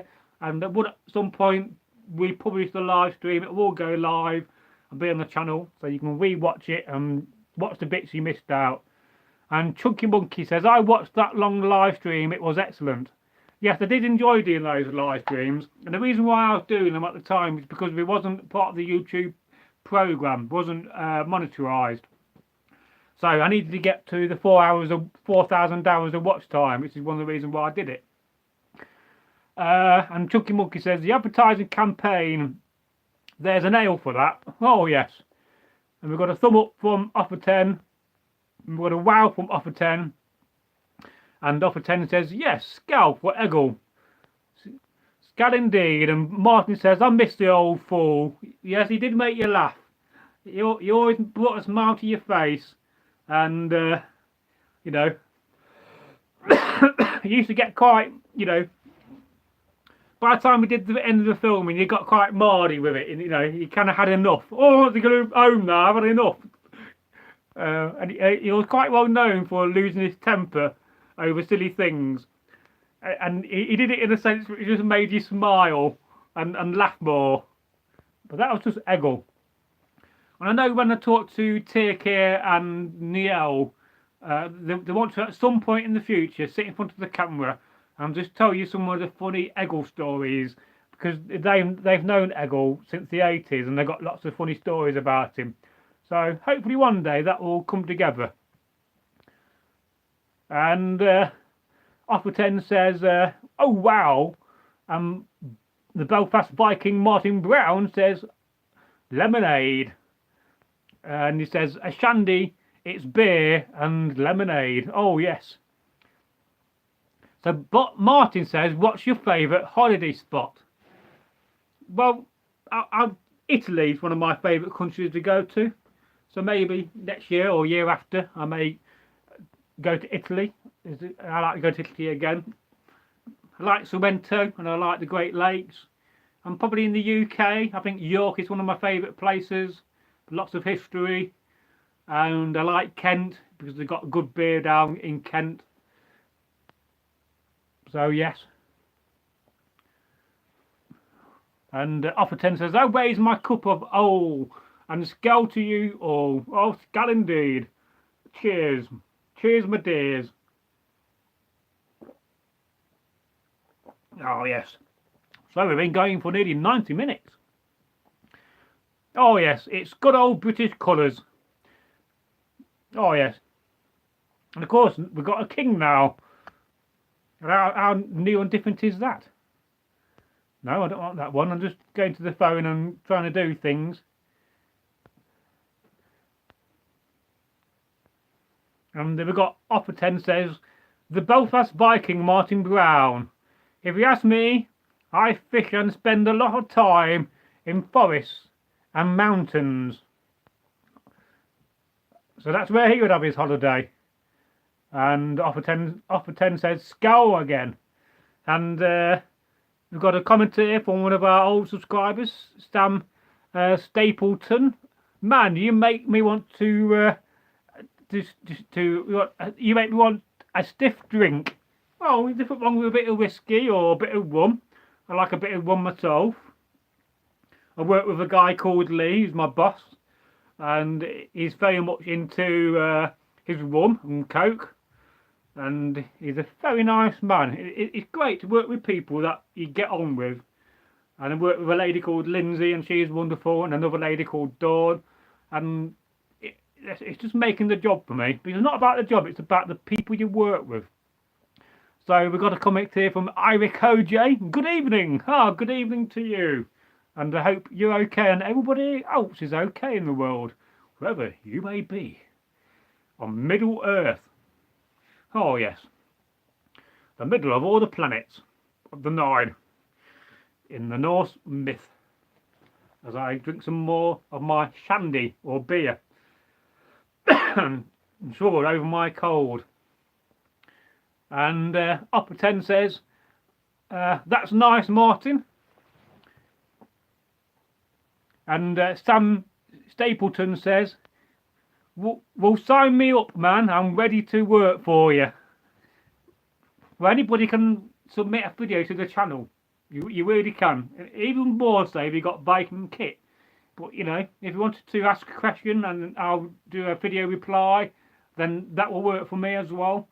So, you know, literally, it's your channel as well as my channel. And so anybody's welcome to stand in front of a camera and film something for the channel. And I will publish it. But even more so if you got Viking kit. Because we're all one big Viking community. And that's what I love about it. And we're giving a voice to some great people in the world. And we do, you know, we're a great little community. And I love you guys to bits, I really do. Love all you guys. And girls, don't forget the ladies as well. I think at the moment, on the stats, I think we're 89% male, 10.6% female, and 0.4% others. So most of the people that watch this channel are men. But our ladies' viewership is rising. It was about 8%, it went to 9%, so now it's just heading towards 11%, which is good. Because we do need to have more ladies watching the channel. Got to blow my nose again because I've got this bloody awful cold. It's a gift on Loki. But then some days you just can't blow your nose hard enough. You know, it's probably rude to blow your nose on the live stream, but it's clogging my head up. So let's have a look. And Sam says, I would love to send you a video of my Viking kit. Well, please do. You're more than welcome to be a channel host, anybody is. If you want to stand in front of a camera, record yourself on your mobile, whether it's short format or long format, then, you know, you're more than welcome to do that. And we'll put you on the channel and you can be a Northworthy representative from where you come from in the world.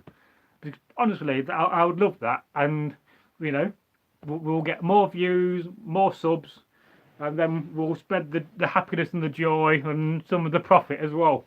And we'll give back to the world. So Upper 10 says, my girlfriend Siri is watching. So hello Siri. So how are you? Thank you for watching the live stream. A very rare occurrence on the channel because I don't do a lot of these. I mean, for a long time I didn't do live stream because, you know, I just felt a bit awkward about doing them, you know. Plus they take a lot of your time. And, you know, you think to yourself, well, you know, you're going to go on a live stream and there's always going to be somebody that asks that awkward question which you don't know the answer to. You know, I can bullshit most people in life, pardon my French. But I do like to think I know the answers to most questions I get asked. Apart from when you get those very clever trolls who try to go very academic on you.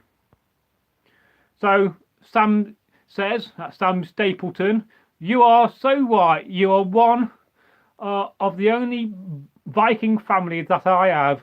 Nothing but Christians that try to stomp me down around here. Well, I've always got your back. And that's what Vikings do. We got each other's back. And we look after each other. Because we are one big happy family. And it's nice to see that there's more Vikings in the world than ever. You know, and Viking culture and the way of life as a Viking is getting so more popular these days. But I think people are just fed up of the norm, aren't they? They want something a bit different and they want to go back to the roots.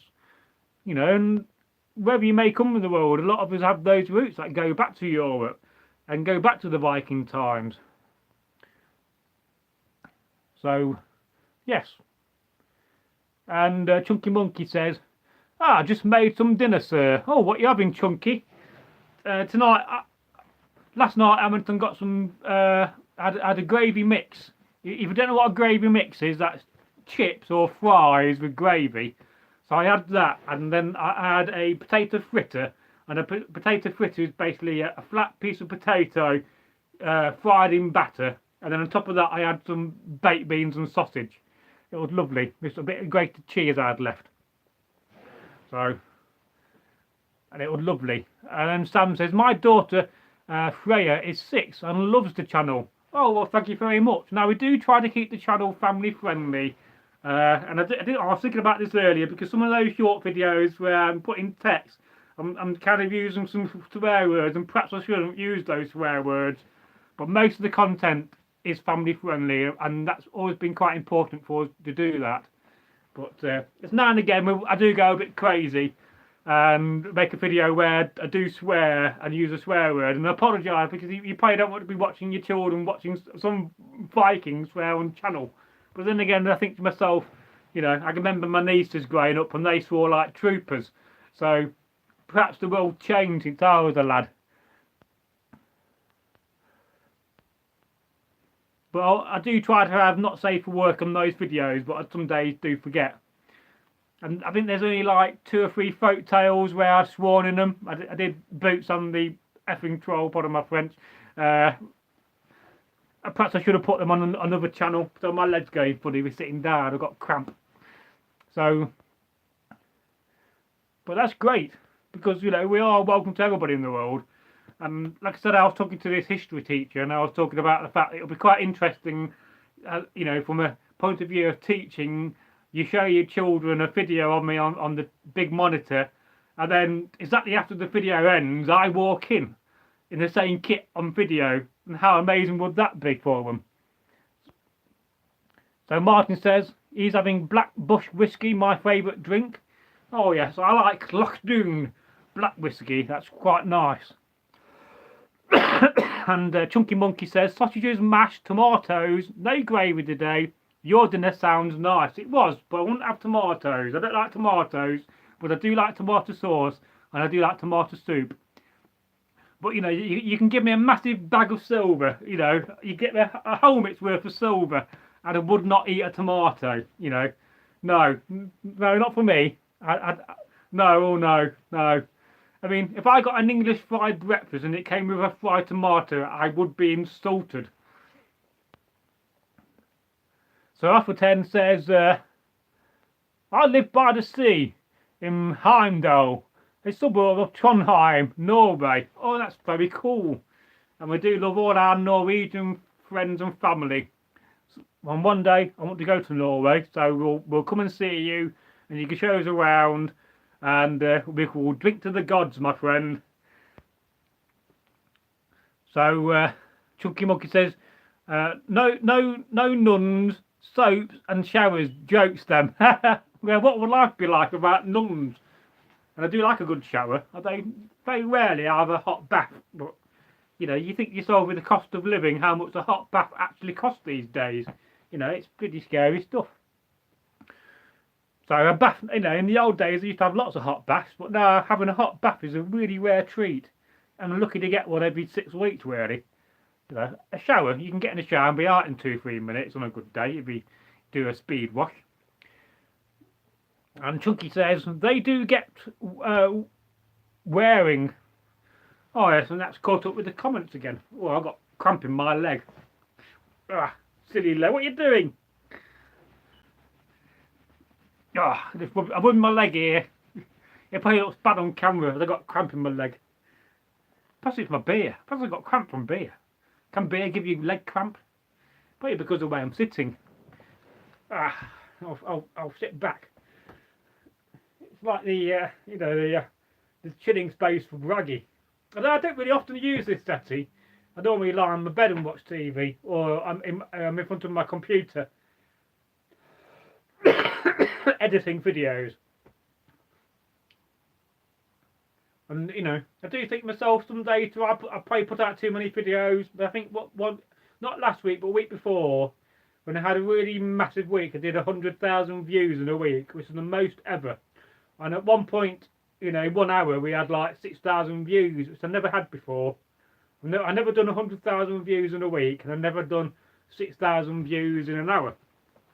But since then, the views have just massively dropped off, and I don't know why that is. I think it may be YouTube testing the channel to see what our generic growth is like, or perhaps it's just that very quiet time on YouTube. But what I'll probably do, I'll probably the videos that fail, I'll probably republish them, edit them again, improve the videos and republish, because that's a strategy you can do on videos that don't always work.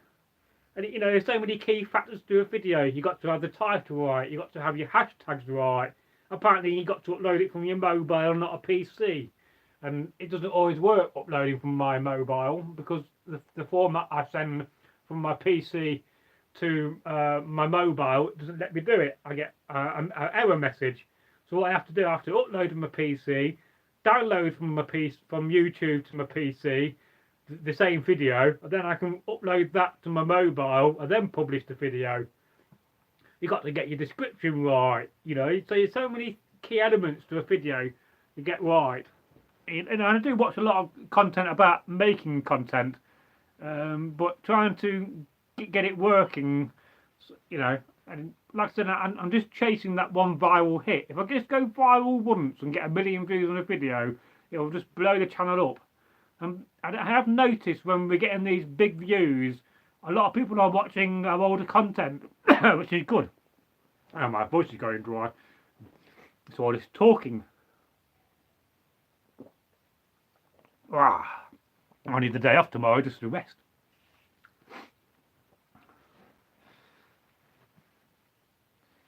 Yes, and I'll probably go to bed early tonight, about 10 if I'm lucky, maybe 11. Some days my brain don't work. I'm going through the stage at the moment of being diagnosed with ADHD, because I got one of those brains which is constantly on the go all the time. And I kind of put it off for many years. I didn't want to get diagnosed, you know, I didn't want to be labelled, or you got this and you got that. But I kind of got to that stage where I thought to myself, well, I need to go down that route. And, you know, I've seen my doctor quite a few times this year. He's kind of agreed with me, you know, yeah, you definitely got ADHD, but I'm just waiting now for the NHS, the National Health Service, to send me to a psychologist to get reviewed, so they can officially say, yes, you've got ADHD. But it does make sense, because some days I get very focused on certain situations and certain things like making content. So it probably makes me the way I am. And I don't really want to get medicated for it, because I don't want to change my brain on the way it thinks. I'm quite happy with it being the way it is. But that's another thing that's been happening in my life, having to go to the doctors. But you know, you can't just bury your head in the sand forever and ever and not deal with these problems you've got. So if you've got problems like that, talk to somebody, talk to your friends and try to deal with it, because mental well-being and mental health is so important. And I've certainly in the last few months since my dad passed away, been feeling very down at times. And then I'm very up. I seem to be low some days and up the other day, and there's no real in between. But I'm in a much better situation than what it was the last few months when I've been feeling quite low. And I don't like often talking about these sort of things that I'm going through in life, because you know they are generally private and to yourself. But then again, I'm a content creator with a lot of viewers and lots of subs and friends on the channel, and perhaps you do want to know what I've been going through. And perhaps one of these days I will do a very open and honest video about what I've gone through. But for the meantime, I probably won't do that for various reasons. But yeah, and I think, you know, I got to slow down a little bit. I go like I'm a bit like a bull in a china shop. You know, I can just go, whoa, charge straight in. So I've had quite a few people remind myself to slow down. You know, one thing at a time, Andy, or Bragi. Andy's my real name. So people either call me Andy, or Andrew, or Bragi. I don't mind either three. So I don't often let that be known on camera, because I kind of kept my real name secret. But I think a lot of people know my real name behind the scenes anyway, and especially if you're a friend of mine. So yeah, and then the other thing I've had to realise, I've had to start being kind to myself and take those few moments out, just stop and think about what I've gone through, because I've been through a lot of trauma, and you know, the last few years, and a lot of that's been catching up with me. So I've got to remind myself to be kind to myself as well, and just slow down and don't take too much on, because the more I'm not careful, I'll go at it like a bull in a china shop and so much heavily into things, I get overwhelmed quickly. So some days you've got to just slow down and just remember to be kind to yourself. And I think that's important in life, to be kind. Let's look at your comments again. Have you got any more? Yes, there are some more. Oh, brilliant. I love reading your comments. One of the most favourite things about doing these live streams are reading your comments. And perhaps you're new to the channel and you're a little bit shy. Don't be. You know, we don't bite. You know, we may be Vikings. We know how to use a good axe and use a sword and go screaming the battle. Ah, you know, you do. Well, not maybe not like that. But no, we don't bite and we are very friendly. So we've got Sam says, I might be wrong, but I believe our religion is much older than Christianity as well. No, I don't think you are wrong. It's certainly a very old religion and certainly goes back to the Iron Age. You know, where it comes from is another debate. You know, perhaps it came more from the east and it kind of progressed over like a lot of things did, like the Celts, for instance. But I certainly agree with you. It's a much older religion. Then again, the foundations of Christianity are quite old as well and predate Jesus. So perhaps these things mirror each other in many aspects. So, and we've got a comment here from Martin, the Belfast Viking. Minced gravy, mashed spuds and peas and carrots tonight. Laughs out loud. Well, that sounds lovely to me. I'd actually eat all that. I'd eat the peas and I'd eat the carrots and the mash and the spudge. If you don't know what a spud is a potato. So Sam says, if my daughter can't handle a few curse words, then I think she's got a bigger problem than hearing them. Well, that's very true. And we do live in a different age where children swear like troopers, I'd imagine. So, I mean, let's face it, swearing is so common these days. When I grew up, you know, I'd never heard my parents swear, and I never ever swore to my parents.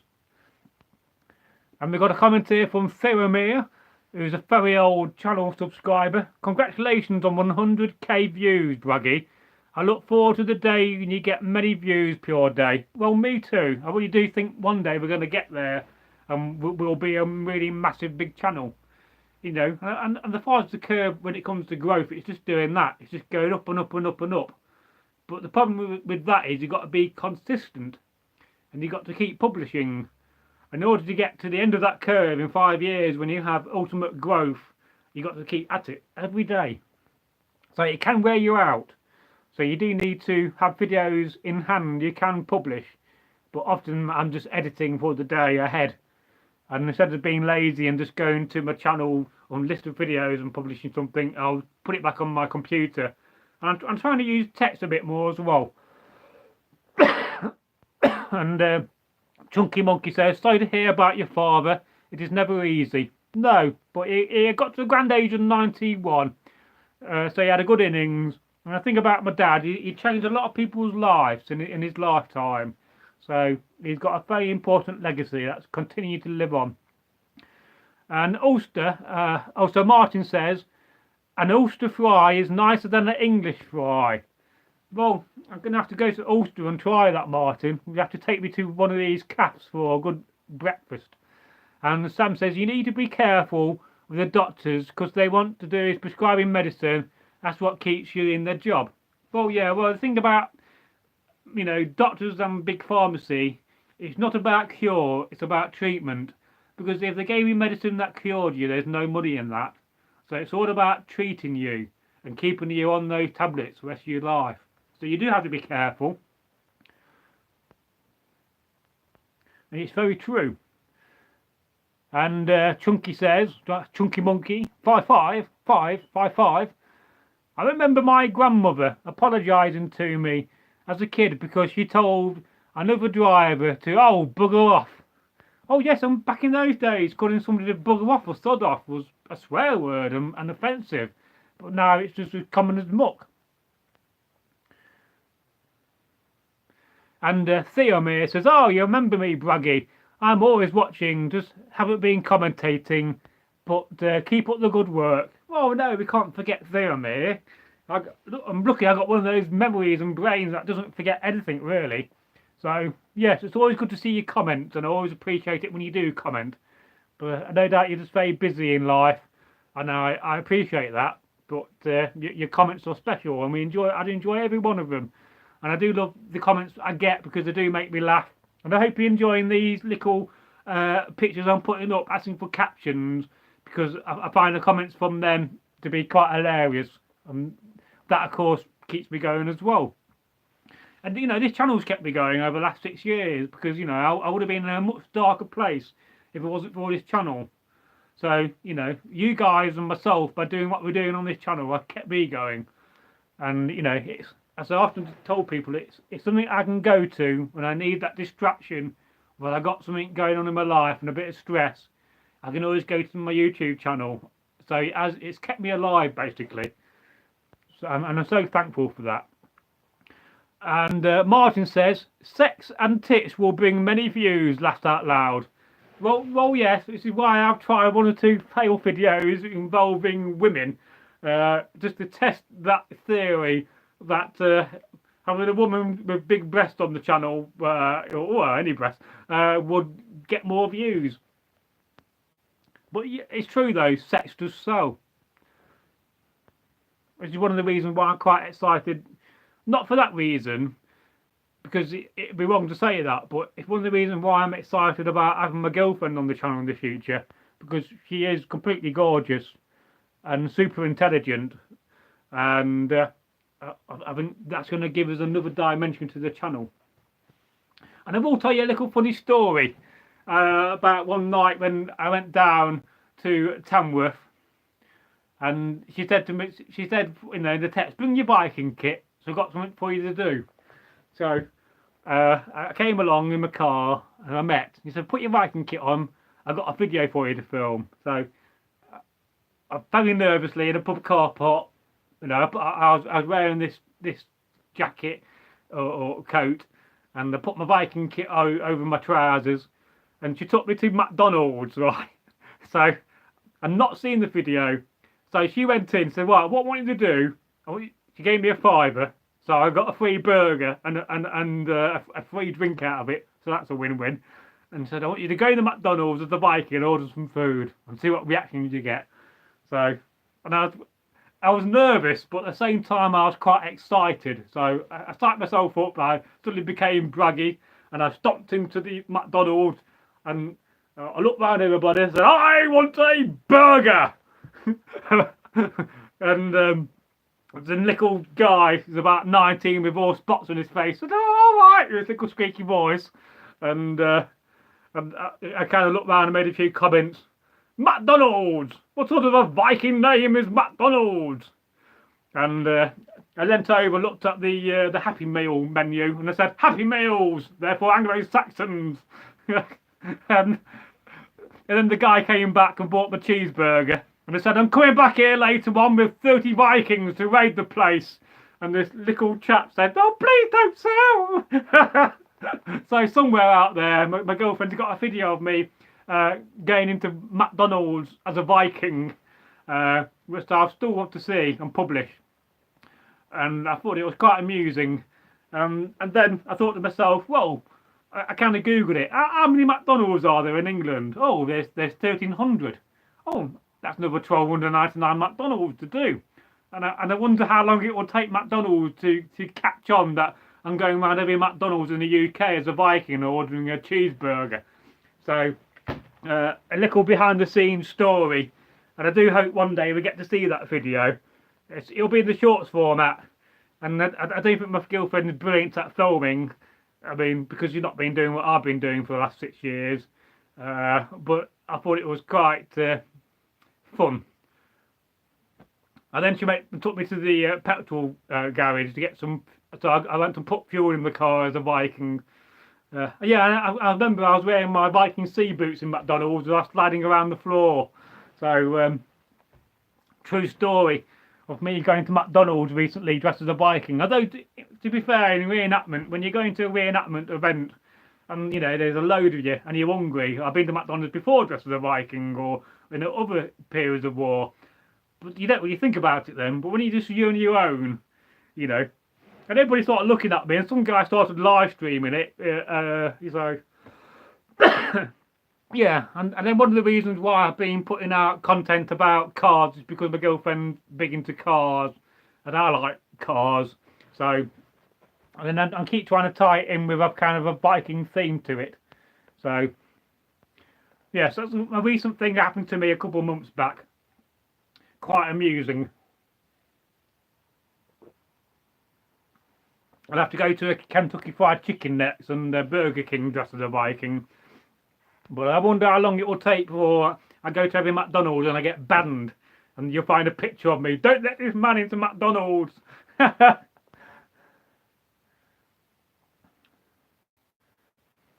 So Sam says, I agree with you. These videos of show me there are other Vikings out there and not just me. Oh yes, I mean there are tons of Vikings out there, and Iris sent me a couple of videos today to edit, so I've got to do them. And Theomir says it's a good idea to have a female Viking on the channel to appeal to your female viewers and help catch the imagination of any girls who may have an interest in this period of history. Well, yes, I agree with you. And I did give my girlfriend a couple of Viking dresses, as she looks wonderful and beautiful in a dress. So Martin says, Asda, Tesco, the Spa, and walking around town dressed as a Viking, laughs out loud. Well, yeah, well, you're not lived until you've been to a big supermarket dressed as a Viking. Done it a few times, it's fun. Even better when there's a few of you, because then you don't feel like sorts of Burke. And I did write a little poem about it. Actually, I got it somewhere. Would you like me to read you this poem I wrote about me dressed as a Viking, if I can find it? Hang on. Where is it?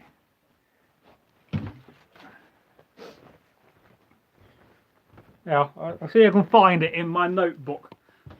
You have to bear with me. My other leg's going funny now. That leg's got better now. This leg's getting cramp. What's it all about? I don't know. That isn't one of my notebooks. It's just full of video ideas. But it might not be this one. It's the random things you do in your life. Go to McDonald's dressed as a Viking.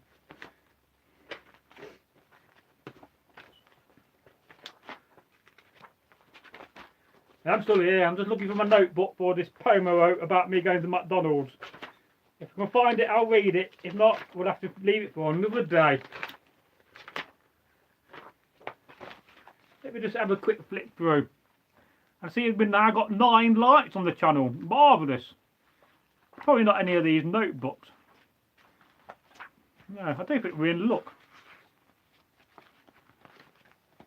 Oh, never mind. But I'll look for that another day. But I did write a sonnet about me going to McDonald's dressed as a Viking. It was quite amusing. I kind of wrote it for my girlfriend, really. But it was comical. When it mentioned a cheeseburger in it. So, yes. So we'll just go back to the comments. So we've got Dale Tulland. That's a great point, Theomir. But it definitely is. Having a female on the channel, a female host. And we always dreamed about it. Me and Eggle used to joke about it. Because we used to call her a lady teller. To get a storyteller. And we wanted a lady teller on the channel. So it always made me and Eggle laugh. Well, we've got 10 likes now. Even better than 9. And Martin says, when helmet carrying a shield around fully buying jelly babies, laughed out loud. Going to the supermarket to buy jelly babies dressed as a Viking. Yes, and it's even better when you're wearing your Viking shoes and they're very slippy because they've got studs on the bottom. And you're slipping around the place. Although it does remind me of a story when I was in America with a load of reenactors in 2001. And being British, we needed to go to the supermarket and buy some beer because we kept on drinking tons of beer and ale and flavoured cider.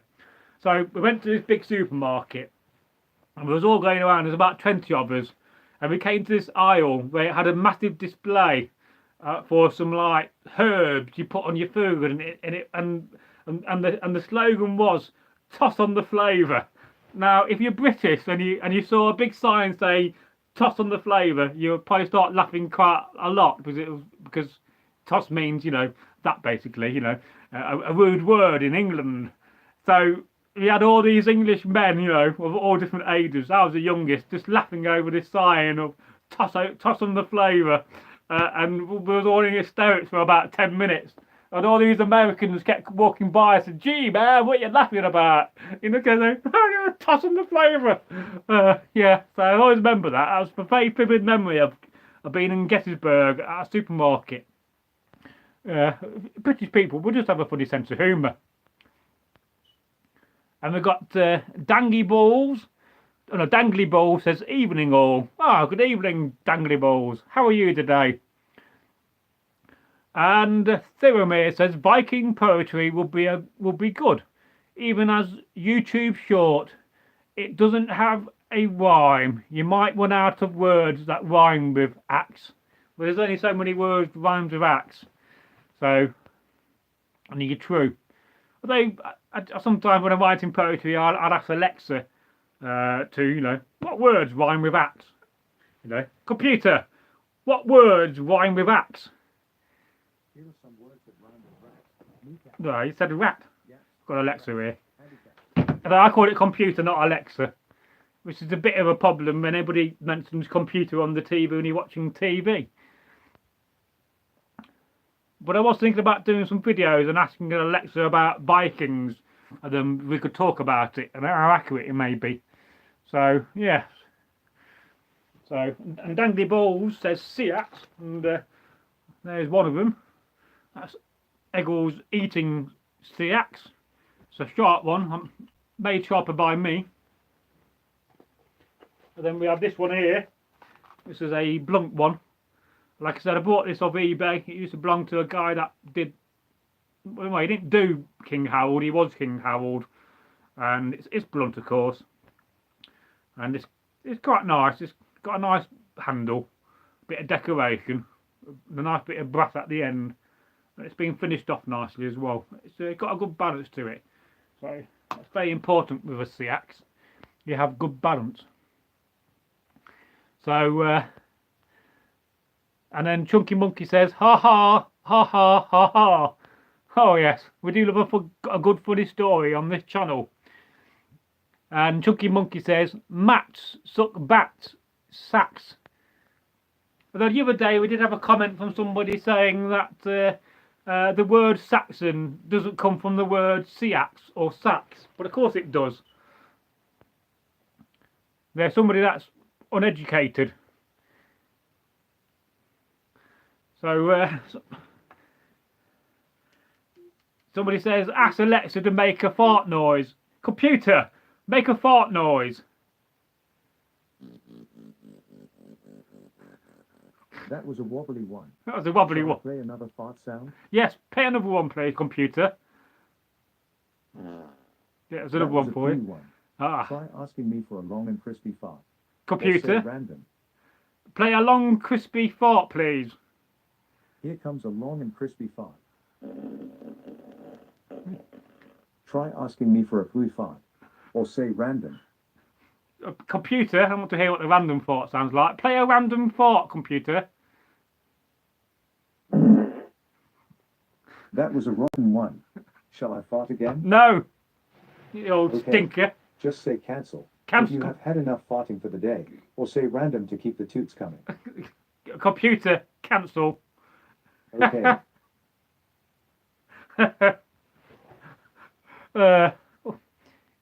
You know, I don't think, you know, laughing about farts has changed since the Viking times. Because, you know, you can imagine it, you know, there's old, you know, Thorolf sitting in the hall and somebody farts loud and everyone starts laughing. You can just imagine it, can't you? You know, farting humour is such a funny thing.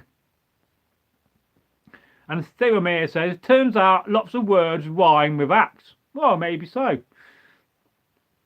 And Martin says, "Driving around it doesn't with an SLR rifle, with lots of fun and a soldier in my youth. Well, yes, Martin was a soldier, and we must thank him for saving the country and doing his bit.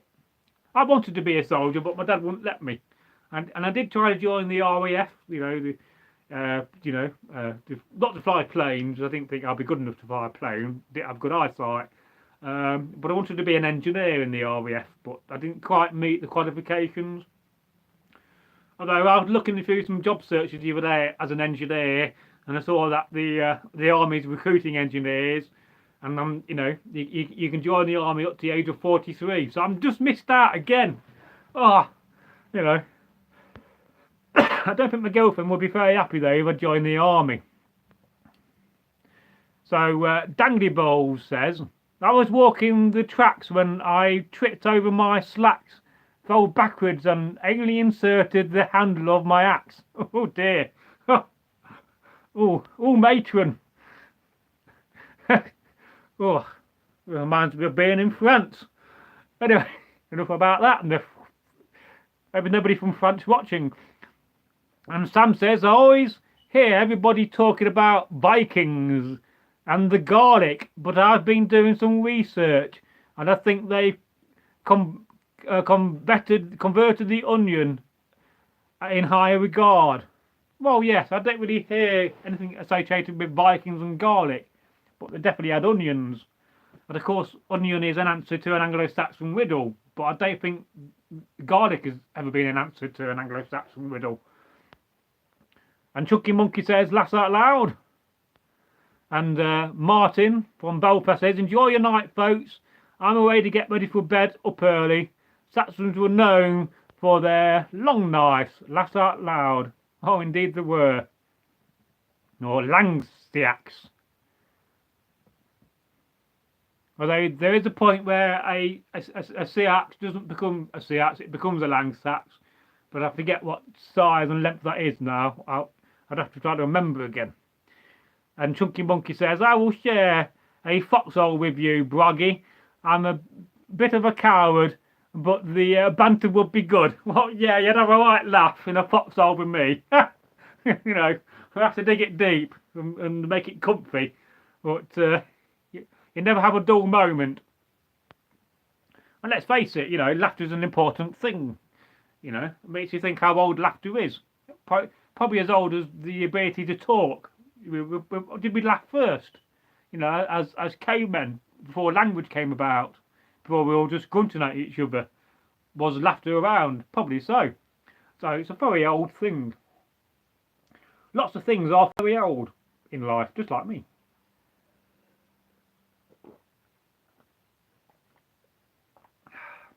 Oh yes, finishing my beer.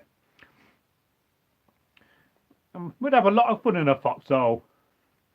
You never know yet, there might be time yet to get in a foxhole. And Martin says, a very brave soldier. I was once a cook in the Army Catering Corps, ACC. Laugh out loud. Yeah, Army Catering Corps. I've got your cat badge somewhere. I'll do a show and tell one day of all my military cat badges. I do have quite a collection. I usually often get it out and show Egg all my cat badges, and he'll just be looking at it all. Oh, look at this! Oh, look at that! And he loved them. And yeah, I'll do a show and tell one day. Although a lot of them I don't remember what they are, because I don't always tell you on the cat badge what regiment they're from. So you have to be quite anally retentive in remembering what cat badge is to what regiment. And of course, a lot of these regiments are just no longer around anymore. So Iric OJ says, I am wondering if I should join the army. Well, it depends if you want adventure. It's a very nice song by that Scottish comedian. And it's called, I'm asking you, Sergeant, what does it go? I was lying in bed on Route 66, thinking about things that I've done, like fighting with squaddies and putting my boots and counting the medals I've won. Oh, Sergeant, is this the adventure you meant as I signed my name down on the line? All this talk of computer and sunshine and skis, well, I'm asking you, Sergeant, where's mine? It's a bit of that song there for you. It's by the famous Scottish comedian who everybody knows, but I can't remember his name because it's in my head somewhere and I can't get it out. Yes, I've been to Aldershot.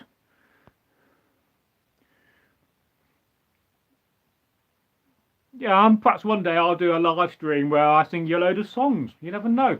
Because I do know lots of songs. I do like to sing. Although those are the videos I'm mostly embarrassed about the most, are the ones where I sing on camera.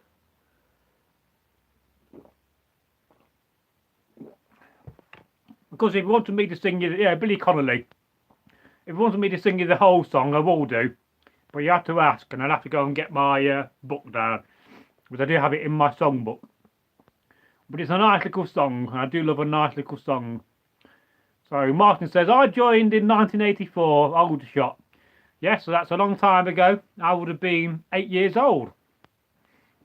That's showing my age now. Anyway, I'm away. I'm 55 and need my sleep. Well, sleep is very important. Even in the Viking times, sleep was important. And you're all right, Dangly Balls, Billy Connolly, the big yin. I think he's often known as. It's very funny, he is. I've seen him live once. He's one of the most funniest comedians I've ever seen. And Iric OJ says, maybe you should start a band. Yeah, you never know. I have been in bands in the 90s. Basically because of the drugs and the women. Well, more the women really. But yeah, I was in a few bands in the 90s. But yeah, perhaps we should start a Viking band. If I know somebody who could, locally who could play the guitar, then I would do some music on camera. Although sometime in the near future, in the post, I am getting a Anglo-Saxon copy of the Sutton Hoo Lyre, which I bought around about Christmas time. It's coming from Poland, so I will be unboxing that on camera, kind of giving away what I'm getting. But maybe by then you may have forgotten. And Dangly Ball says Norse Thunder. Oh yes. could be another. Although I think in my folder I got all my videos of me singing down as Lucky Leaf or something. No, the folder's called Bragi and the Lucky Leafs.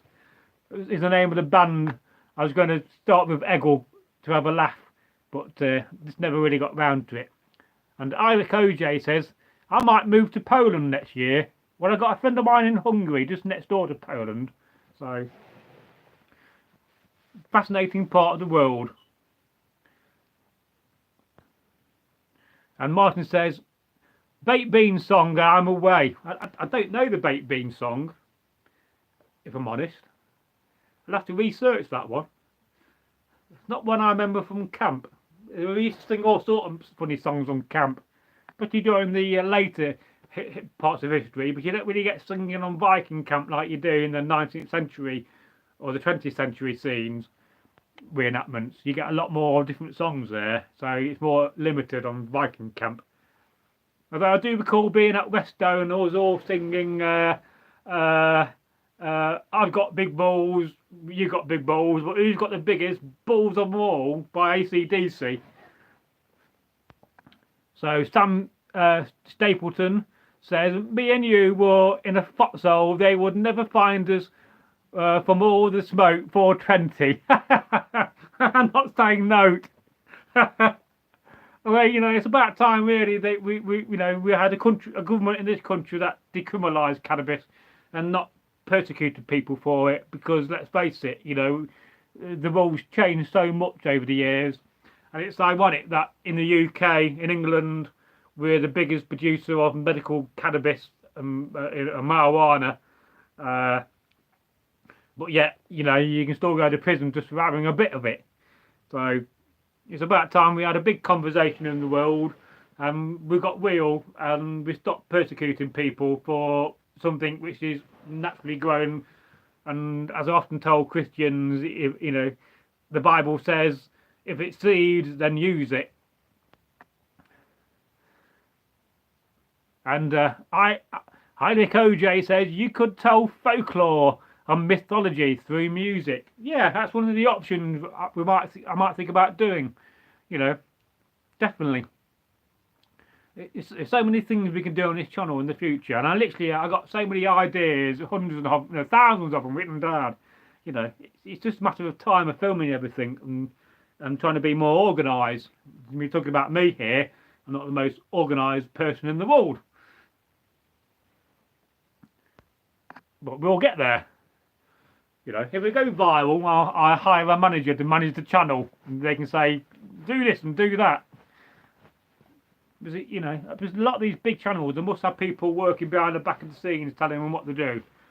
And you know, on this channel, it's just me doing everything. You know, I wear so many hats. You know, producer, director, host, researcher, script writer, editor. You know, you name the hat, I wear it. And you know, I would like to give some of those hats away to other people to do things, because you know, it's a big responsibility when you're doing everything yourself. But hopefully, you know, the girlfriend will get involved and she'll take some of the burden and that stress away from me, and that'll be good, because I do want to share the channel. It's just not about me. But I guess as you put it, you know, this is my baby in a way. In that same sense, you know, this is what I've done and created. But haven't we had fun? And it's, you know, it'll be 7 years old next year. Imagine that. And it's a long time to be commitment. You know, we're kind of halfway through that journey to going viral. They say it takes about 10 to 12 years on YouTube, on average. And it doesn't really help we put ourselves into a little niche box of Viking stuff, when really, you know, if I started again, I may not have done that. I may have done something else. But again, I wouldn't be here now. Which is partly why I'm just trying to do different mainstream content and put other videos out.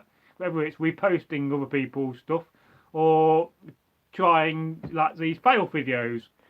Because they're dead easy to do and edit. Where if I'm editing a long video, then it just takes a lot much more of my time. And it's not just that, you know, I'm having to pay for my electricity, and I've got to justify the cost of using my PC.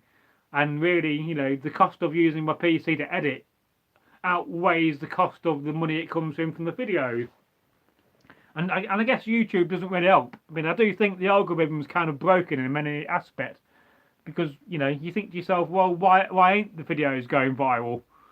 You know, and it is disheartening when, you know, you put videos out and they get very low views. Because YouTube's got an incentive to share your videos out there with a wider audience. And how it works is, you know, you put a video out and they'll send it to a seed audience. So they'll send it to, you know, 100 people. And then if that does well, they'll send it to 1,000 people. You know, and then if that does well, your video will go to 10,000 people, will get impressions, and then, you know, 100,000. But, you know, but I think the algorithm and YouTube itself is broken in many aspects. But also it's about the amount of competition you have out there. Because, you know, I dread to think how many videos get published every day. Now I can literally sit in front of my computer and I could make you a video every hour, 24 videos a day. But at the same time, you only get a number of posts and notifications on YouTube. I think it's either 4 or 6 they'll put out a day for each channel. So I can put out 6 videos, but you may not get the notification for those other 10 videos I put out. But then again, at the same time, I think to myself, well, if I'm putting out 100 videos, you know, in a week, then I got more chance of going viral, and I got more chance of getting big views because I'm putting out more content. But you've got to get a balance between having quality and quantity, and the balance has got to be in between the two, where it's got to be quality and it's got to be quantity, but you don't let quality down. You see what I mean? But have we got a comment here from Ho? Keep it up. I sure will do. We'll keep on going. In the wise words of Egil Thorson, onwards and upwards is what he would often say to me. And woof woof baby was his favourite catchphrase. So Eric OJ says you could also post videos on other videos like TikTok, where more people might see your videos. Yeah, I mean, at the moment I've downloaded a load of videos, inspiration videos from TikTok, and I'll basically edit them to get rid of their watermark. and then just to change the video. Because by YouTube guidelines, if you just download a video from YouTube, or you download a popular shorts video from YouTube and just repost it, then you can, that can have a negative effect on your channel. So you got to make the video yours by editing the video.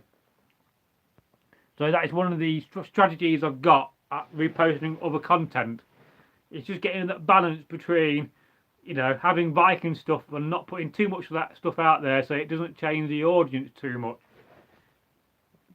Which is why I tend to ask a lot of questions in the community post and make sure what I'm doing is right for you guys, because at the end of the day, you guys watch the content. So yeah, I watch my own content as well and find it funny. But you're my audience. You're my family and brethren and brothers and sisters. So it's important that we always keep that, and we always, you know, we never forget the origins of the channel. So you've got to get, you know, a balance between the future of having, you know, more mainstream content, but without forgetting your origins. And as I often describe it to people, I mean, imagine, you know, you got a little page, you know, there's a page, and in the little bit is a little square, and that's the channel, Northworthy, with the Viking content. But you got around that little square, you got this whole massive box of mainstream content. Well, that's what we've got to open up to, that massive box. You got to get the little box of your niche market and your niche content and open it up to a massive box, so that, you know, your content goes viral then. Because else it's going to take, you know, yeah, I mean, eventually we'll probably all go viral with a Viking video and we'll all get those massive views. But, you know, I can't afford to hang about to do it. I need it sooner than later. So, which is partly why I'm putting out more mainstream content. Yeah, I wish I could find that poem to read you. It was so funny. Never mind. Somewhere I got another notebook.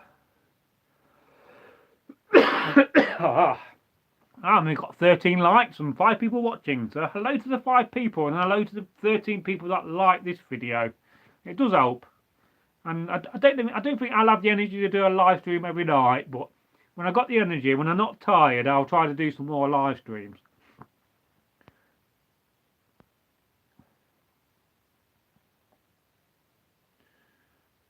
And then you got Yakov Scar says you should do videos having fights with your friends on famous battlegrounds. Obviously, period specific, not like World War II or anything. Well, yeah, that'll work if eventually when we go viral and I can hire Iric to join the channel properly so that we can travel together and do that sort of thing. But in the meantime, we can't really do that because he's got a job and he's got to make his living doing what he's doing. And so that sort of thing takes money, and you've got to get the money coming in to do that. But that's the long-term aim. We'll be doing more combat. I don't really know anybody from Derby to do combat with, apart from Turkey and Leo. And again, they both have full-time jobs. But we've got to, you know, as I often tell people, if you don't aim high in life, you know, you're going to get low results. So always aim high. You know, aim the highest you can get in life, and you'll get those results eventually if you keep battling on.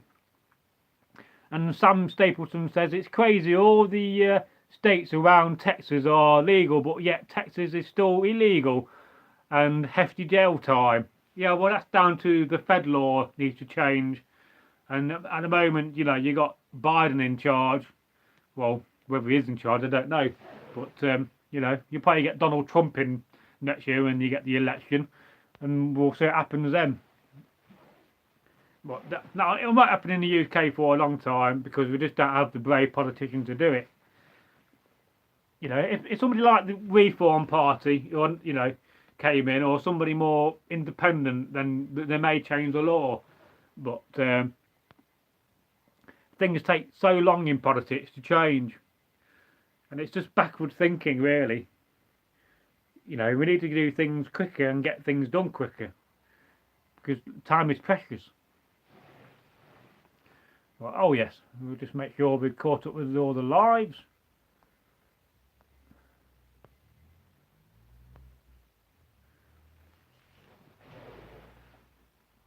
Then I have to think about tomorrow what I'm going to publish. don't really have anything planned yet. I've got some more videos to edit. I'm tending to, you know, edit the day before, rather than I need to build up more content in hand. I do have lots of content on the channel unlisted, but I just want to improve it first, really, rather than just publish a, you know, I could publish a lot of content, but I could make it better. So Dangly Ball says Viking preparations for winter. Well, yeah, it does make you think how they would have prepared for winter. You know, they would have got the wood in, and the charcoal, and warm clothes, of course, because wool clothing is very warm. So they would have been very clever. And of course, long houses and Anglo-Saxon houses had a pit under their house, so they would have dug a pit under the house, the long house, so the cold air gets dragged down, and then your warm air stays in your room. So, and of course, furs, and they would have used them as well to keep warm. And if you was very posh, you could afford to hang material on one of your walls.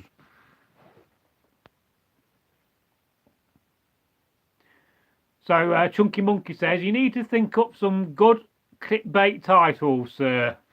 Yes, I certainly do. And if anybody sees a video and come up with a title, then please suggest it in the comments, and I will try to use it. For any videos you think, oh no, Bragi, you got that title wrong, you could call it this. But a lot of the times I'll use AI to write my title, because I think that's better than what I can write. But like I said, I'm always open to suggestions. Half the battle is there's never enough time in the day to do it all.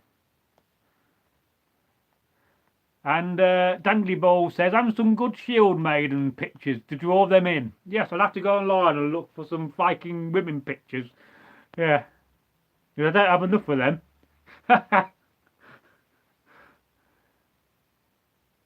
And Chunky Monkey says, yes, that's smart thinking. Well, yeah, you got to think smart. You got to incorporate AI to help you. I mean, literally, on the other phone where I've been using AI, ChatGPT, for quite a few months, I've got literally thousands of video titles for old videos, but I can use those titles I didn't use for other videos. And Chunky Monkey says, good idea, you could hire some models. Well, yes, certainly when we get successful, we could hire a lot of models and dress up in you know, Viking clothing, showing a bit of flesh. But certainly, if you're on YouTube and you're a woman, you're going to do way more successful than a man, because, you know, women's got the assets, we don't. I mean, just go to TikTok and see women flogging their, or they're, well, not flogging, but they're showing off the breasts and they're showing off the bums, and they get lots of views, because let's face it, men generally like that sort of thing. I mean, there's something wrong if you don't like a big-breasted woman. Cheap models, said Chunky Monkey. Well, yeah, there's bound to be some cheap models out there. And Sam says, I'm a blacksmith and would love to collaborate with you on the channel on whatever Viking kit you would like to have made. Well, yes, if you make stuff, then make something. If you sell it, and then I'll review your product and give you a big shout out. And perhaps if you don't, you know, you film yourself making something, I could do a voiceover. You know, there's loads of things we could do, Sam. So we'll have to figure out a way to speak over WhatsApp. Perhaps I should set up a WhatsApp group. I mean, I would do Discord, but I don't really get on with Discord. And then Chunky Monkey says, big breast, small breast, it's all good stir. It certainly is. I mean, I don't mind either, really. And then Dangly Ball says, bingo draw in the punters. Well, yeah. Yeah, we'll have to do some giveaways. I mean, imagine at some point when we do go viral, we're going to have all these Viking traders sending us stuff. Are going to be inundated with Viking weapons. So I will do giveaways and competitions to give away, you know, a Viking sword or some Viking kit. So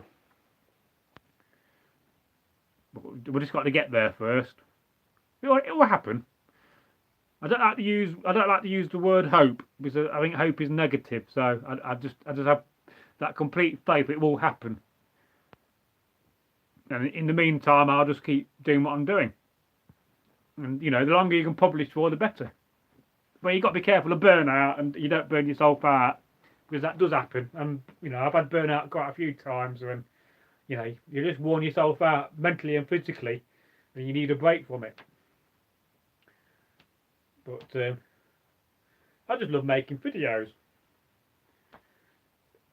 and I think certainly making videos between around about 15 seconds long is one of the key. If you make 15-second videos, they get about 1,000 views. Videos between 25 seconds and 30 seconds, you get generally about 10,000 views.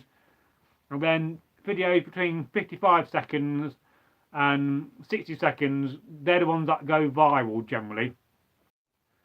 So we've gone, oh, we lost connection there, but we'll come back again. Well, that's always good. But and if I'm doing a long video, a 55-second video, and I'm going to add text to it, that can take me a couple of hours to edit that. I've got to figure out a way of adding text quicker because I edit on DaVinci Resolve mostly if I'm not using CapCut or not using TikTok. But even if I don't put out a TikTok video, I got to edit it on my PC because it'll be too noisy. You know, the sound level through the roof.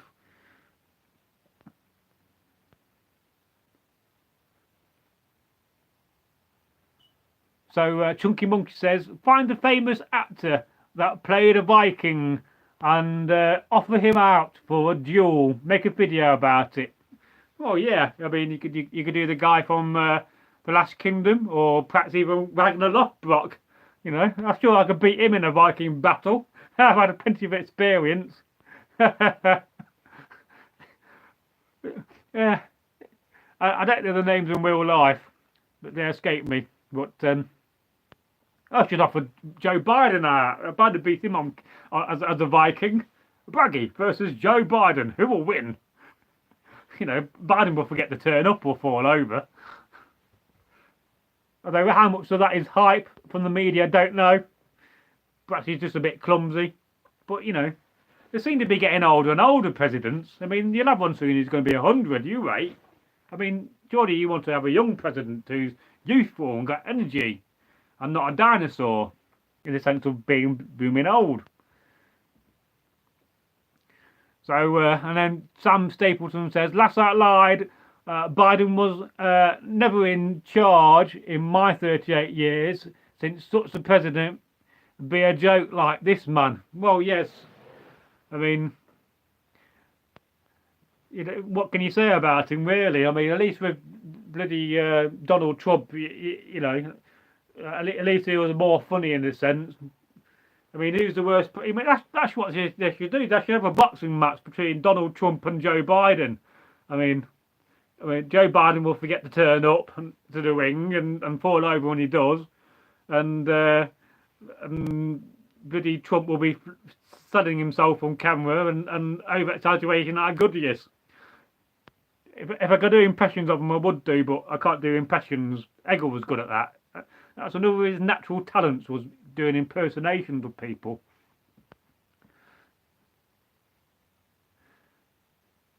So Chunky Monkey says, that's good, sir. Beef talking. Make a video calling him out. Yeah. Well, I call you out. Actor Ragnar Lothbrok. I could do them all, and you know, I could do all the characters. Yeah. We'll soon win those fights. I'd fight with two swords. He'll be so scared. I mean, and the guy from Last Kingdom, he'll never fight because he'll still be trying to get his sword off his back, wouldn't he? You know, he'll be like this. You know, hang on, I'm trying to get my sword out. You know, bloody back swords of doom. I mean, it's all right if you're travelling on a horse. It's practical. But if you're going into Viking battle, the last place you want to have your sword is on your back. You know, it's not some fantasy Hollywood movie. And I have made a few videos about the backsword and how impractical it is. And then Chunky Monkey says, yes, yes. And Chunky Monkey says, have to use a blunt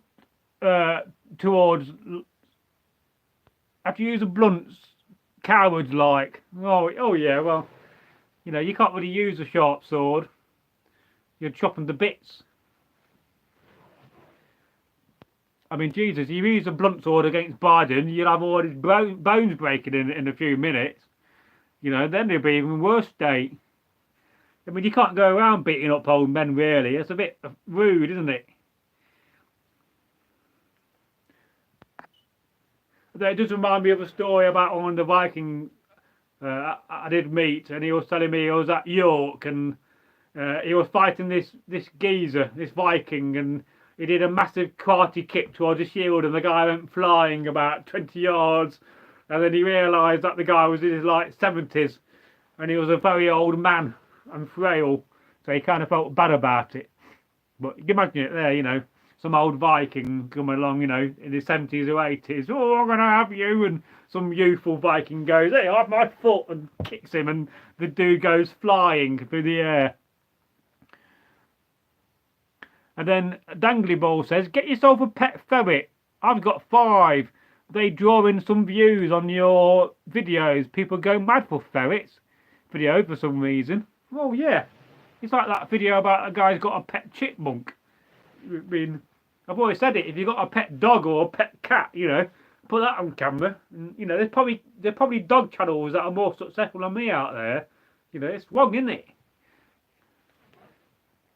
I mean, how much does it cost to run a ferret? You know, it sounds like a car, doesn't it?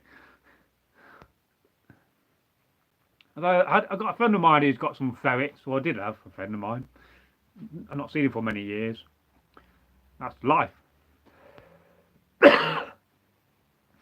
So Chunky says, I like the way in battles on the series Vikings they all break off and do one-on-one fighting, the king not protected by any bodyguards.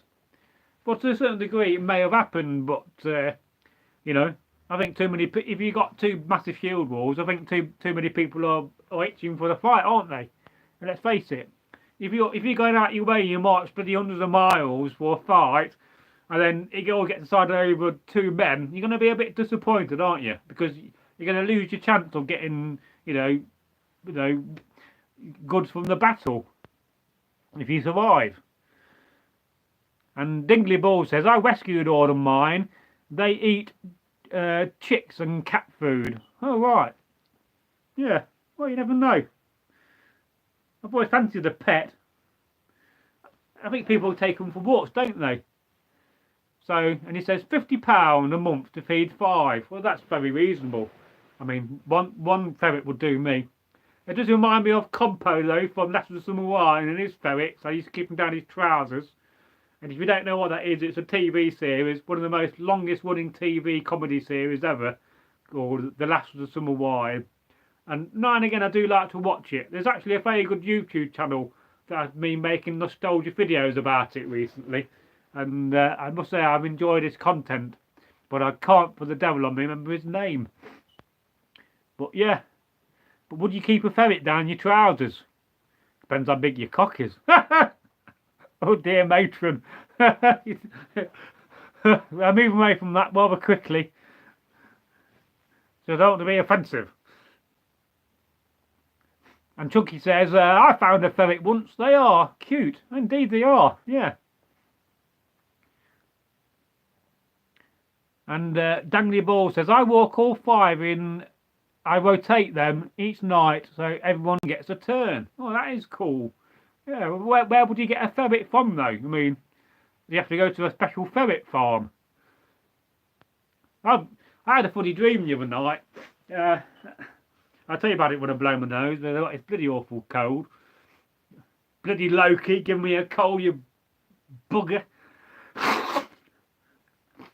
But I had this funny dream.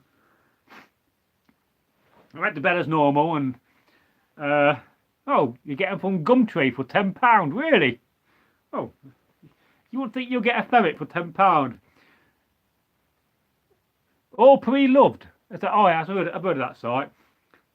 I might have to look. And you keep them in the cage, do you? I imagine you do. But my girlfriend's got a pet dog and a pet tortoise. So they'll be moving in with me soon, hopefully. We'll see. It'd be quite nice having somebody living with me. Start the rest of our lives together. Anyway, I'll go back to, I'll talk about a dream I had. So it'd be about 10 days ago. I woke up and I had this very funny dream that somebody came round and left me a load of apes and monkeys and orangutans and gorillas in my house. And, you know, I was like lying in bed half asleep thinking to myself, you know when you're half asleep and you've had a dream and you can't separate reality from your dream. So there you are thinking, whoa, what am I going to do with all these monkeys? And then I was like going through my house thinking, well, what room would you keep monkeys in? Would you keep them in your bathroom, or would you keep them in a spare bedroom? Or would you keep them in the kitchen or the garage? And so, you know, I was like thinking to myself, well, you know, I've got dozens of monkeys and gorillas in the house, and let's face it, you don't really want a gorilla and orangutan in your house, and chimpanzees and apes, because, you know, they've got ape shit. So, you know, I woke up, you know, thinking, I'm kind of like panicking, thinking, oh, good God, by the gods, you know, there's a load of monkeys in my house and they're going to cause chaos. So I literally, I pressed the wrong button then. I literally woke up and I got out of my bed and I went and shut my door and bolted it. Because I was a bit, I won't say I was frightened, but I was like a bit aware of the fact there were a load of these monkeys in the house. And I thought, oh my God, I best shut my door and bolt it because I don't want to wake up and find monkeys all over my house, because, you know, living in a house full of Viking gear, they'll be dressing as Vikings and going around with a Dane axe. You know, you can imagine the gorilla with a Dane axe. My God, that'd be lethal. You know, or worst nightmare, isn't it? You know, oh, you know, and they'd have all the axes in the hands and causing fighting each other. There'd be monkeys fighting and monkeys drinking beer and monkeys watching TV, and, you know, the gorilla would be scratching his arse. And I thought to myself, well, I don't want to wake up with all these monkeys on my bed. What would I do, man? So I literally had this very weird dream about having all these monkeys and apes in my house and gorillas and orangutans. And I literally got out of my bed and I bolted my door, thinking to myself, oh my God, I keep them in the rest of the house and they're not getting in my bedroom. So, yeah, that was a very weird dream I had. True. I mean, what would you do if you woke up in the middle of the night and you had a load of monkeys in your house? I mean, perhaps you may lock the door as well. So Dangly Ball says, best to get a baby ferret. Mine roam free. They're all toilet trained, and the cage stays open. Well, yeah, that's cool. Yeah. Oh, I'd have to buy a ferret for my girlfriend for Christmas. I'm sure she'll love that. I mean, she loves animals. And then we've got a comment from Eric OJ. Could dreams be a sign from the gods or other spiritual beings? Well, possibly so. I mean, certainly there could be a message of some sort. I mean, what do the monkeys represent? You know, did they represent fear, for instance? I don't think they did, because I like monkeys. I mean, if you can go down the shop and buy a pet monkey to you know, to bring beer to you in your slippers, you know, these are slippers. You don't know what slippers are, but those are a bit leathery. You know, bring, you know, if you could train a monkey to go down the shop and go and buy some beer, you know, say, all right, oh yeah, you know, you call it Charlie the chimp. Say, all right, Charlie, here's £10. Go and get me some beer. You go, you know, you'll go down the, you know, the off license where you get beer in the UK and bring back some bitter. Don't drink it though. You don't want to drunk chimpanzee on your hands. Although somebody was telling me a story about a woman, I think she's American, and she had a pet chimpanzee, and one day it went mad and ripped her face off. So, yeah, I mean, you want to be very careful around monkeys. I mean, if they can rip your face off, God knows what else they could do. I mean, good God, you don't want to be a woman and have a horny monkey in your house, do you? Oh, dear Lord. There'd be hell to pay.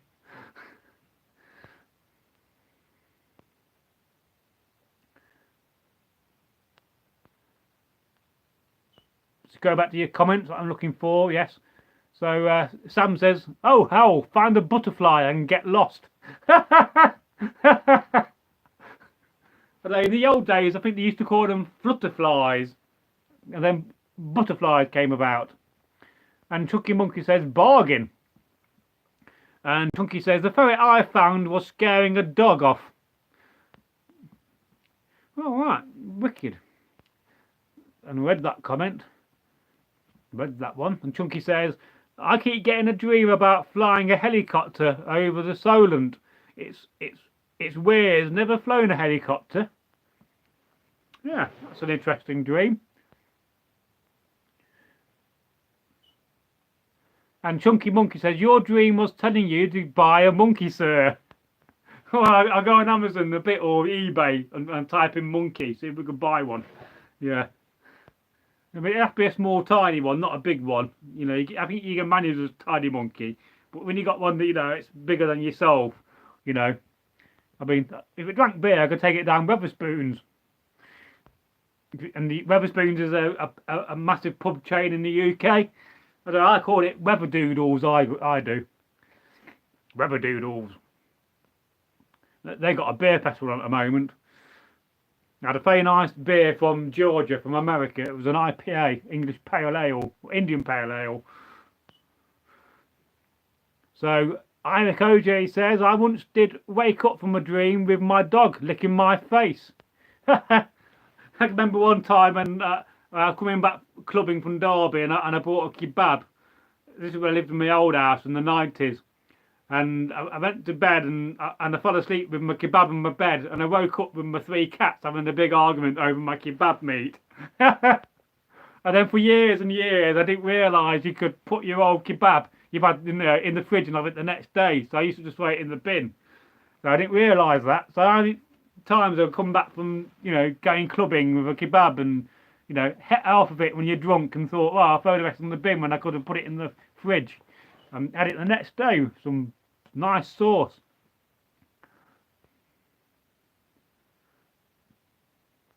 Then Iric OJ says, as a kid I woke up from a dream because my dog came to sleep in my bedroom and she snored loudly first. I didn't see her. I first thought there's a monster in my closet until I saw her. Well, yes, it does make you think where children get that feeling there's a monster in your closet. I mean, if you want to scare your child, just get some tape player with some monster noises in it and put it in the closet. They'll never sleep again. And then Chunky says, didn't Indiana Jones have a little monkey in one of his movies? Well, I think it's the Temple of Doom. At the beginning, there's a monkey that brought him a poisoned date, and he kind of didn't eat it. And it was sent by that evil German dude with the scar on his face, if I recall. And Sam says, I don't think he could get any worse. Oh no. Oh, we've nearly been going for 3 hours. Wow. And I hope you've enjoyed this live stream. If you have any more comments I've not caught up with. I will be ending it at some point soon because I need to get to bed and I'm tired. But although when you say that, it kind of giving you a signal that I'm going to bed soon. You should never forecast in the video the end of the video. It's like when people say, oh, that's the end of the story, and they carry on talking. Eggle used to do this. He'll tell a folk tale and say, oh, no, that's the end of the story and the video, but then he'll carry on talking for 5 minutes. Well, you're just letting people know that the video is ending when it's not ending, and you shouldn't do that. You should always tell people you're ending your video when you're about to end the video, not beforehand. And we've got a comment here from Sam, and with that drop kick was the first class ticket to Valhalla. Well, indeed it was. And it makes you think how many people that happened to, because you can use your legs in Viking battle to kick a shield, you know. And if the guy's an old Saxon and he's very frail, you know, you're gonna knock him over on the floor. So you know, you kick him in the shield, he falls over, and you stab him with your sword. And yeah, you have to be a Viking. I mean, if he was a Saxon, he'd be going to heaven. They don't have any beer in heaven, not like Valhalla when they feast all night. Oh yes. Although, you know, I like to go to both, really. See my relatives, then I'll go and bugger off to Valhalla for the rest of eternity. I like to see my relatives. I'm going now, God. Bugger. See ya.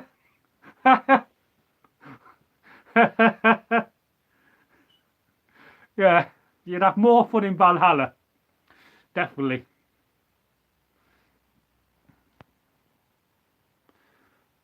Oh yes, you can't be a good drop kick. And we often forget about our feet being weapons. and definitely used them. I've seen that so many times in Viking battle, when, especially in single combat, when somebody will kick the shield because the enemy doesn't expect it. You got your shield and you kick their shield, and what happens? The shield rotates round and it opens them up, and then you can stab them. You know, not literally stab them, but you could then go for your kill, slash across the chest, and you just won another duel. So legs are so useful. Well, feet are anyway. I mean, you wouldn't want to knee a shield because that will hurt your knee.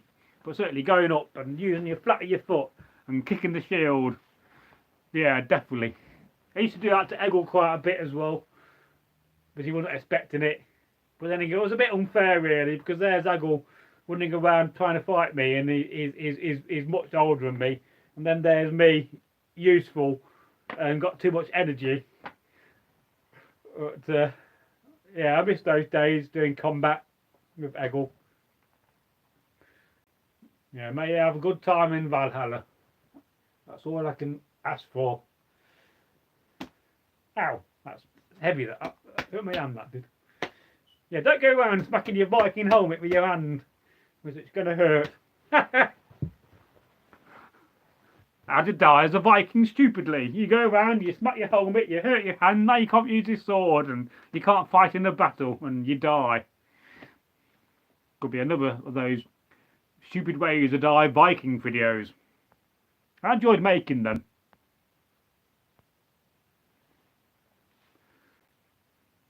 Any more comments or questions you want to ask? Feel free. I'm going to be here for a bit longer before I head off to bed and get some rest. Then I'll probably try to do a live stream on Thursday because I'm busy tomorrow night. I've got something on tomorrow. But so Chunky Monkey says, do you know much about the Vikings raid on Winchester in 860? I know a little bit about it, but I'll have to revise myself. They certainly stacked it and burnt a lot of it down. And no doubt they would have caught and captured a lot of Saxons off guard. So, but it could be an idea for a video. I mean, well, that's one of the things I like about short videos, is because, you know, you can do a minute video and you don't need to do a lot of research. Like a long format video, 10 minutes is a long video. Even 20 minutes, even longer. You know, you can only talk about something for so long. So certainly with the shorts format, I can cover a lot more things and very quickly write a script. And what I've been tending to do recently is either have myself appear in one of my Viking helmets where you don't see my mouth, and I can overlay it with another audio. Whether you caught on to that, I don't know. And Chunky says you can walk from Southampton to Winchester now, but the river is small, or the river is small.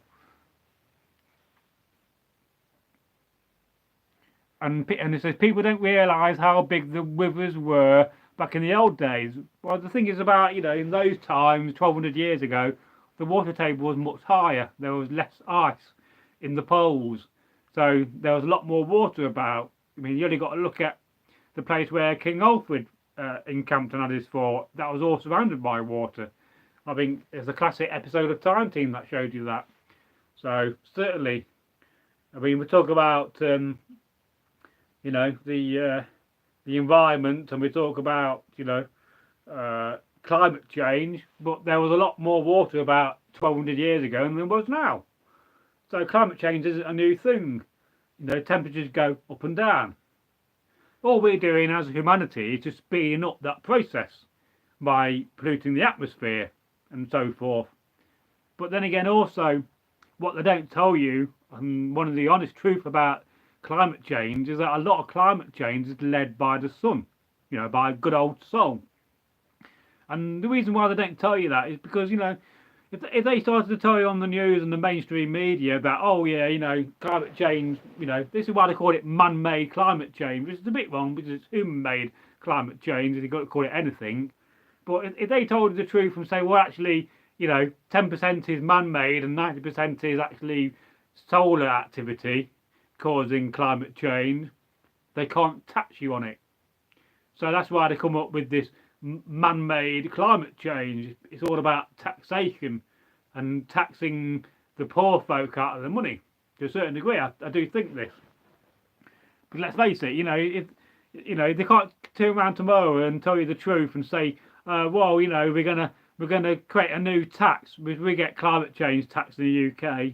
So they can't say, oh, we're going to have a sun tax because the sun's putting out too much energy and too many solar flares and affecting the planet, and therefore heating up the planet, because that nobody will put up with that. But yet we have to put up with human-made carbon taxes and paying for more, due to your fuel. And because the mainstream media don't like telling you the truth. But I think there's a good element of that. And that's one of the things I thought about doing on the channel, is covering more mainstream news. I thought recently about doing a video about Russell Brand, because he's been quite controversial on the old internet's been going mad about some of his exploitations or exploits he's been doing. I mean, fair enough, Russell Brand's probably had more sex than most men have had hot dinners. But yeah, I do believe that you shouldn't be persecuted until you've had an actual trial. But yet the media like the trial people, so much. But is that something you want me to do on the channel? We talk about mainstream things that are going on. I mean, maybe I wouldn't talk about what's going on in Israel right now, even though I've been there as a kid and I've been to Israel. I've been to Bethlehem and I've been to Jerusalem, and I remember going to Jesus' tomb. My dad paid for me to get in, yeah. So, but would you want me to cover mainstream news? I mean, we've always said on the channel that we wouldn't keep it, wouldn't go down the route of politics, and to a certain degree, that's right. But some days I think to myself, well, would you not want to hear my point of view as a Viking about what's going on in the world in some of these mainstream subjects? Which is partly why I recently did a video about the felling of the sycamore tree on the Sycamore Gap on Adrian's Wall, because that was quite a mainstream story, even though those videos didn't get big views. But yeah, so that's generally why I've gone down the route of making those funny fail videos instead of going down the route of becoming political, because I thought it was better to do more mainstream content covering fail videos, because let's face it, we all need a bit of a laugh in this day and age, rather than doing more mainstream politics. So, but I have thought about it, but I won't do it without asking you guys first.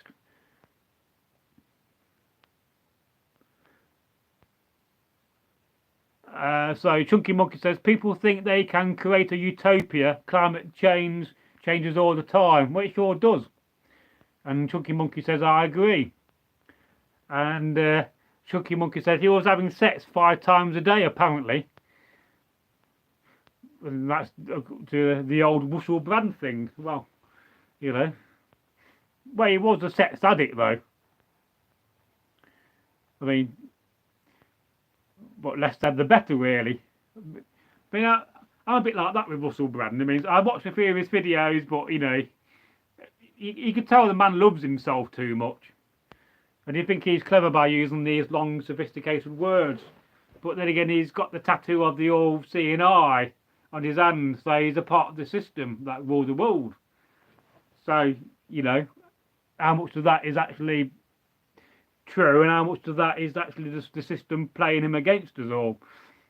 And he kind of claims he's going against the system, but he's a part of the system we live in. He's a part of, the big club, which you're not a member of, and I'm not a member of, and he's probably not a member of.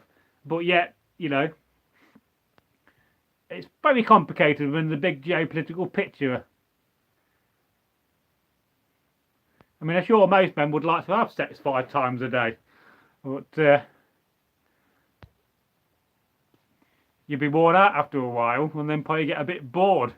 So and then Chunky Monkey says, danger you have is your channel becomes political, and it does. That it's a dangerous route to go down. So we'll probably stick to having funny fail videos rather than me making political videos.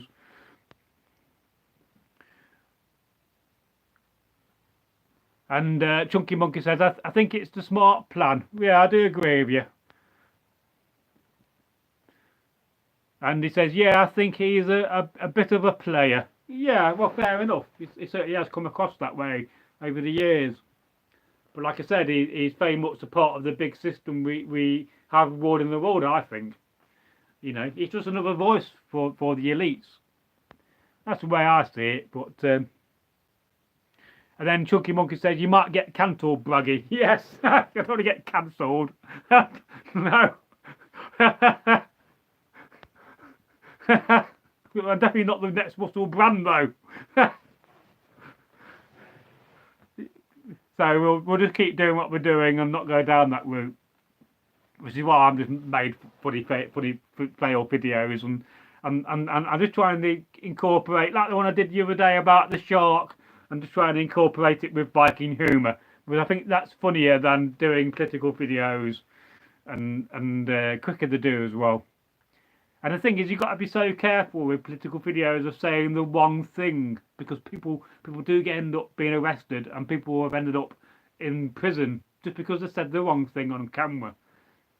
So, and I got the gift of the gab, so I can't help but talk. And it says the comments all muddled up, laugh out loud. Imagine you on the BBC News being cancelled. Yesterday we have on the news that YouTuber Bragi Magnuson has been cancelled. Yeah. You know, you can hear it, can't you? The big chimes come in of the 6 o'clock news. Famous YouTuber cancelled for saying too much.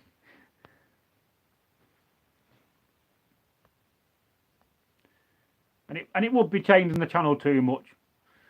So, and I think that's something I was talking to Turkey about. Because I think a few years ago I made a very small community post about another controversial person, and he kind of left a comment saying, no, we shouldn't go down the political route, it's too dangerous, and I do agree with him.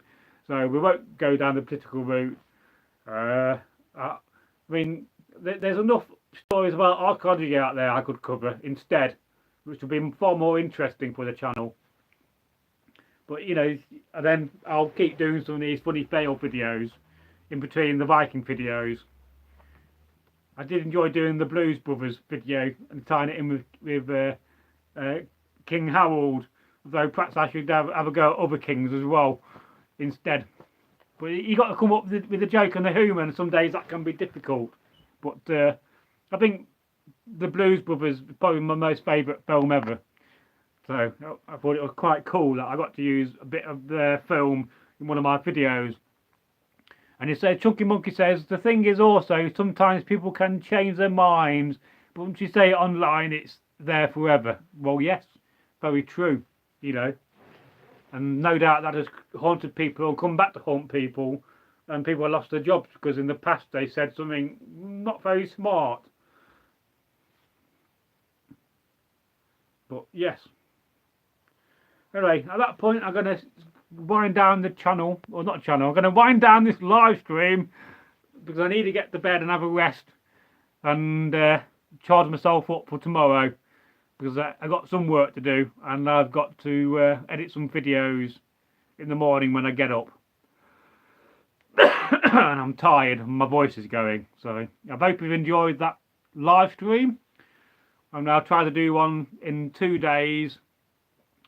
And I wish everybody good health. Was hail, good health to you.